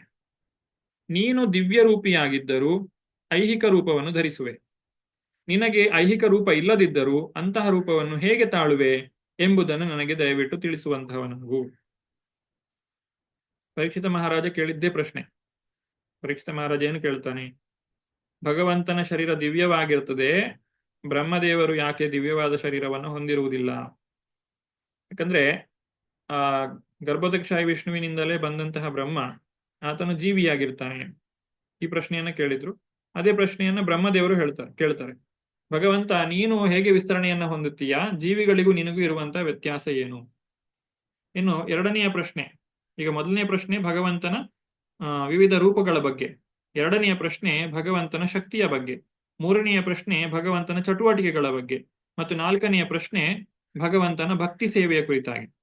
ನಾಲ್ಕನೇದು ಪ್ರಶ್ನೆ ಅಲ್ಲ, ಅದು ಅನುಗ್ರಹದ ಬಗ್ಗೆ. ಅಂದ್ರೆ ಬ್ರಹ್ಮದೇವರು ಹೇಳುದು, ನಾನು ಈಗ ಭಕ್ತಿ ಸೇವೆಯಲ್ಲಿ ತೊಡಗ್ತಾ ಇದ್ದೇನೆ, ಅಥವಾ ಈ ಸೃಷ್ಟಿ ಕಾರ್ಯ, ಬ್ರಹ್ಮದೇವರು ಮಾಡುವಂತಹ ಸೃಷ್ಟಿ ಕಾರ್ಯವೇ ಭಗವಂತನ ಭಕ್ತಿ ಸೇವೆ. ಯಾಕಂದ್ರೆ ಭಗವಂತನ ಇಚ್ಛೆಯಂತೆಯೇ ಅವರು ಕಾರ್ಯ ಮಾಡುವುದು. ಈ ಕಾರ್ಯವನ್ನ ಮಾಡಲಿಕ್ಕೆ ನಿಮ್ಮ ಕೃಪೆ ಬೇಕು. ಯಾವ ರೀತಿಯಾಗಿ ಕೃಪೆ? ನಾನು ನನ್ನ ಕಾರ್ಯದಲ್ಲಿ ಮಗ್ನವಾಗಿದ್ದಾಗ ನನಗೆ ಅಹಂಕಾರ ಬರಬಾರದು, ಇದು ನಾನೇ ಮಾಡಿದ್ದು ಅಂತೇಳಿ ನಾನು ತಿಳ್ಕೊಳ್ಬಾರದು, ನನ್ನನ್ನು ನೀವು ರಕ್ಷಣೆ ಮಾಡಬೇಕು ಅಂತ ಹೇಳಿ ಬ್ರಹ್ಮದೇವರು ಪ್ರಾರ್ಥನೆಯನ್ನು ಮಾಡುವುದು. ಹೀಗೆ 4 ವಿಚಾರಗಳನ್ನು ಇಲ್ಲಿ ಕಾಣ್ತೇವೆ. 27ನೆಯ ಶ್ಲೋಕ, ಇಲ್ಲಿ 2 ಪ್ರಶ್ನೆಗಳಿವೆ. ಭಗವಂತನ ಶಕ್ತಿ ಮತ್ತೆ ಚಟುವಟಿಕೆಗಳ ಬಗ್ಗೆ. ನೀನು ಲಯ, ಸೃಷ್ಟಿ, ಧಾರಣೆ ಮತ್ತು ನಿರ್ವಹಣೆಗಾಗಿ ಸಂಯೋಗ ಮತ್ತು ಪರಿವರ್ತನೆಗಳ ಕ್ರಮದಲ್ಲಿ ಹೇಗೆ ವಿವಿಧ ಶಕ್ತಿಗಳನ್ನು ಪ್ರಕಟಿಸುತ್ತೀಯೇ ಎಂಬುದನ್ನು ದಯವಿಟ್ಟು ನನಗೆ ತಿಳಿಸು. ಸಕಲ ಶಕ್ತಿಗಳ ಒಡೆಯನಾದ ಎಲೆ ಸ್ವಾಮಿಯೇ, ದಯವಿಟ್ಟು ಅವೆಲ್ಲವುಗಳ ಬಗ್ಗೆ ನನಗೆ ತಾತ್ವಿಕವಾಗಿ ತಿಳಿಸು. ಜೇಡರ ಹುಳು ತನ್ನ ಸ್ವಂತ ಶಕ್ತಿಯಿಂದ ಹೇಗೆ ತನ್ನನ್ನೇ ಆವರಿಸಿಕೊಳ್ಳುವುದೋ ಹಾಗೆ ನೀನು ನೀನು ಪ್ರೀತಿಸುತ್ತೀಯೇ, ನಿನ್ನ ಸಂಕಲ್ಪವು ಅಮೋಘವಾದದ್ದು. ಜೇಡರ ಒಂದು ಉದಾಹರಣೆಯನ್ನು ಕೊಡ್ತಾರೆ ಇಲ್ಲಿ ಶುಕದೇವ ಗೋಸ್ವಾಮಿಗಳು ಅಥವಾ ಬ್ರಹ್ಮದೇವರು. ಜೇಡ ತಾನು ಬೇಕಾದಾಗ ಬಲೆಯನ್ನು ಬೀಸ್ತದೆ, ಆಮೇಲೆ ಬಲೆಯನ್ನು ಕಟ್ತದೆ, ಆಮೇಲೆ ಬೇಡ ಅಂತ ಹೇಳಿದಾಗ ಆ ಬಲೆಯನ್ನು ತಾನೇ ತನ್ನ ಒಳಗೆ ತೆಗೆದುಕೊಳ್ತದೆ, ಅದನ್ನು ತಿನ್ನುತ್ತದೆ. ಅದೇ ರೀತಿ ಭಗವಂತನು ಕೂಡ ಸೃಷ್ಟಿ ಮಾಡ್ತಾನೆ, ಸ್ಥಿತಿ ಮಾಡ್ತಾನೆ, ಆಮೇಲೆ ಪಾಲನೆ ಮಾಡ್ತಾನೆ, ಆಮೇಲೆ ಅದನ್ನು ನಾಶ ಮಾಡ್ತಾನೆ. ಇದೊಂದು ಸ್ವಲ್ಪ ವಿಚಿತ್ರವಾಗಿ ಕಾಣಬಹುದು. ಯಾಕಂದ್ರೆ ಯಾರೇ ಆದ್ರೂ ಯಾವುದಾದ್ರೂ ಒಂದು ವಿಷಯವನ್ನ, ವಸ್ತುವನ್ನ ಸೃಷ್ಟಿ ಮಾಡ್ತಾರೆ, ಪಾಲನೆ ಮಾಡ್ತಾರೆ, ಆದ್ರೆ ನಾಶ ಮಾಡುವುದಿಲ್ಲ. ಅದನ್ನು ಹಾಗೆ ಮುಂದಕ್ಕೆ ಅದು ನಡೆದುಕೊಂಡು ಹೋಗುವ ಹಾಗೆ ನೋಡಿಕೊಳ್ತಾರೆ. ಆದರೆ ಭಗವಂತ ಲಯಗೊಳಿಸ್ತಾನೆ. ಯಾಕಂದ್ರೆ ಈ ಸೃಷ್ಟಿಯ ಉದ್ದೇಶ ಅದು ಶಾಶ್ವತವಾಗಿ ಜೀವಿಗಳನ್ನ ಇಲ್ಲೇ ಇಡುವುದಕ್ಕೆಲ್ಲ. ಜೀವಿಗಳನ್ನ ಅರ್ಹತೆಯನ್ನ ಪಡೆದಾಗ ಭಗವಂತನ ಧಾಮಕ್ಕೆ ಕರೆದುಕೊಂಡು ಹೋಗುವುದು. ಆ ಕಾರಣಕ್ಕೋಸ್ಕರ ಈ ಪ್ರಪಂಚವನ್ನ ಮತ್ತೆ ಮತ್ತೆ ಪ್ರಳಯದ ರೂಪದಲ್ಲಿ ನಾಶ ಮಾಡ್ತಾ ಇರ್ತಾನೆ. ಕೊನೆಗೆ ಒಂದು ದಿನ ಇಡೀ ಬ್ರಹ್ಮಾಂಡವನ್ನೇ ನಾಶ ಮಾಡ್ತಾನೆ. ಅಂದ್ರೆ ಆ ಬ್ರಹ್ಮಾಂಡದ ಒಂದು ಉದ್ದೇಶ ಅದು ಪೂರೈಸಿತು ಅಂತ ಹೇಳಿ ಅರ್ಥ. ಇದರ ಬಗ್ಗೆ ಬ್ರಹ್ಮದೇವರು ಪ್ರಶ್ನೆಯನ್ನ ಮಾಡ್ತಾ ಇದ್ದಾರೆ. ಮೊದಲನೇ ಪ್ರಶ್ನೆ, ಭಗವಂತನ ಭೌತಿಕವಾದ ಮತ್ತು ಆಧ್ಯಾತ್ಮಿಕವಾದ ರೂಪಗಳು. ಭಗವಂತನಿಗೆ ಭೌತಿಕವಾದ ರೂಪ ಇಲ್ಲ, ಆದರೆ ಭೌತಿಕವಾಗಿ ಕಾಣುವಂತೆ ಇರುವಂತಹ ರೂಪಗಳು. ನಂತರ ಭಗವಂತನ ವಿವಿಧ ಶಕ್ತಿಗಳು, ಭಗವಂತನ ಚಟುವಟಿಕೆಗಳು. ಇನ್ನು ನಾಲ್ಕನೇ ವಿಚಾರ, 29ನೇ ಶ್ಲೋಕ. ನಾನು ದೇವೋತ್ತಮ ಪರಮಪುರುಷನ ಉಪದೇಶದಿಂದ ಈ ವಿಷಯದಲ್ಲಿ ಶಿಕ್ಷಣ ಪಡೆಯಲು ಸಾಧ್ಯವಾಗುವ ರೀತಿಯನ್ನು ದಯವಿಟ್ಟು ನನಗೆ ತಿಳಿಸು. ಹೀಗೆ ಜೀವಿಗಳ ಸೃಷ್ಟಿಯಲ್ಲಿ ಸಾಧನವಾಗಿ ಕೆಲಸ ಮಾಡಿಯೂ ಆ ಚಟುವಟಿಕೆಗಳಲ್ಲಿ ಬದ್ಧನಾಗದಂತೆ ಮಾಡು. ನನಗೆ ಬಂಧನ ಬರದೇ ಇರಲಿ. ನಾನು ಕೆಲಸದಲ್ಲಿ ಶುರು ಮಾಡಿದಾಗ, ಅಂದ್ರೆ ನಾವೇನಾದ್ರೂ ಒಂದು ಕೆಲಸವನ್ನ ಮಾಡಿದ ಮೇಲೆ ಅದರ ಫಲದ ಮೇಲೆ ನಮಗೆ ಆಸಕ್ತಿ ಬೆಳೆಯುತ್ತದೆ, ಅದರಿಂದ ಬಂಧನ ಉಂಟಾಗ್ತದೆ. ಆ ರೀತಿಯಾದಂತಹ ಬಂಧನ ನನಗೆ ಆಗದೇ ಇರಲಿ, ಆ ರೀತಿಯಾಗಿ ಕೃಪೆ ಮಾಡು. ಯಾವತ್ ಸಖಾ ಸಖ್ಯುರಿವೇಶ ತೇ ಕೃತಃ ಪ್ರಜಾ ವಿಸರ್ಗೆ ವಿಭಜಾಮಿ ಭೋಜನಂ ಅವಿಕ್ಲವಸ್ತೆ ಪರಿಕರ್ಮಣಿ ಸ್ಥಿತೋ ಮಾಮೇ ಸಮುನ್ನದ್ಧ ಮದೋಜಮಾನಿನಃ. ಅಜಾತನಾದ ನನ್ನ ಸ್ವಾಮಿಯೇ, ಮಿತ್ರರು ಮಾಡುವಂತೆ ನೀನು ನನಗೆ ಹಸ್ತಲಾಘವವನ್ನು ಇತ್ತೆ. ಅಂದ್ರೆ ಈಗಾಗಲೇ ನೀವು ನನಗೆ ಹಸ್ತಲಾಘವ ಮಾಡಿದ್ದೀರಾ, ಹಾಗಾದ್ರೆ ನೀವು ನನ್ನ ಮಿತ್ರರು. ಸಮಾನ ಸ್ಕಂದರಂತೆ ನಾನು ನಾನಾ ಬಗೆಯ ಜೀವಿಗಳ ಸೃಷ್ಟಿಯಲ್ಲಿ ನಿರತನಾಗಿರುತ್ತೇನೆ ಮತ್ತು ನಿನ್ನ ಸೇವೆಯಲ್ಲಿ ನಿರತನಾಗಿರುತ್ತೇನೆ. ನನ್ನಲ್ಲಿ ಚಿತ್ತಕ್ಷೋಭೆ ಇರುವುದಿಲ್ಲ, ಆದರೆ ಇವೆಲ್ಲವೂ ನಾನೇ ಪರಮಪ್ರಭುವೆಂಬ ಅಹಂಕಾರವನ್ನು ನನ್ನಲ್ಲಿ ಮೂಡಿಸದೇ ಇರಲಿ ಎಂದು ಪ್ರಾರ್ಥಿಸುತ್ತೇನೆ. ಇದು ಬ್ರಹ್ಮದೇವರು ಮಾಡಿದಂತಹ ಒಂದು ಪ್ರಶ್ನೆ, ವಿನಂತಿ. ನಾಲ್ಕನೆಯದು ವಿನಂತಿ, ಮೊದಲ ಮೂರನೇದು ಪ್ರಶ್ನೆ.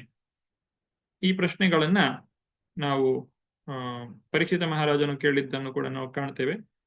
ಕಳೆದ ಅಧ್ಯಾಯದಲ್ಲಿ 8ನೇ ಶ್ಲೋಕದಿಂದ 23ನೇ ಶ್ಲೋಕದವರೆಗೆ ಏನು ಪ್ರಶ್ನೆಗಳಿವೆ, ಈ ಪ್ರಶ್ನೆಗಳು ಬ್ರಹ್ಮದೇವನ ಪ್ರಶ್ನೆಗಳು. ಆ ಪ್ರಶ್ನೆಗಳು ಸಾಧಾರಣವಾಗಿ ಒಂದೇ ರೀತಿಯಾಗಿದೆ. ಇದಕ್ಕೆ ಭಗವಂತ ಏನಂತ ಉತ್ತರಿಸ್ತಾನೆ, ಶ್ರೀ ಭಗವಾನ್ ವಾಚ ಅನ್ನುವುದನ್ನ ನಾವು ಮುಂದಿನ ಅಧ್ಯಾಯದಲ್ಲಿ, ಮುಂದಿನ ತರಗತಿಯಲ್ಲಿ ತಿಳಿದುಕೊಳ್ಳೋಣ. ಚತುಶ್ಲೋಕಿ ಭಾಗವತದ ಮುಖಾಂತರವಾಗಿ ಭಗವಂತ ಹೇಗೆ ಬ್ರಹ್ಮದೇವನು ಕೇಳಿದಂತಹ ಪ್ರತಿಯೊಂದು ಪ್ರಶ್ನೆಗೂ ಉತ್ತರವನ್ನು ಕೊಟ್ಟಿದ್ದಾನೆ. ಮತ್ತು ಈ ಚತುಶ್ಲೋಕಿ ಅಂತ ಹೇಳಿದ್ರೆ, ಇನ್ನು ಮುಂದಕ್ಕೆ ನಾವು ತಿಳಿದುಕೊಳ್ಳುವಂತಹ ಭಾಗವತ ಏನಿದೆ, ಇದು 12 ಸ್ಕಂದಗಳ ತನಕ ಹೋಗ್ತದೆ. ಅದರೆಲ್ಲದರ ಸಾರಾಂಶವನ್ನ ಈ 4 ಶ್ಲೋಕಗಳಲ್ಲಿ ಕೊಟ್ಟಿದ್ದಾರೆ. ಚತುಶ್ಲೋಕಿ ಅಂತೇಳಿ 33, 34, 35, 36. ಅದರ ಒಂದು ಸಾರಾಂಶವನ್ನು ಕೂಡ ನಾವು ಮುಂದಿನ ತರಗತಿಯಲ್ಲಿ ನೋಡೋಣ ಅಂತ ಹೇಳ್ತಾ ಇವತ್ತಿನ ತರಗತಿಗೆ ಇಲ್ಲಿ ವಿರಾಮವನ್ನು ಕೊಡ್ತಾ ಇದ್ದೇನೆ. ಧನ್ಯವಾದಗಳು.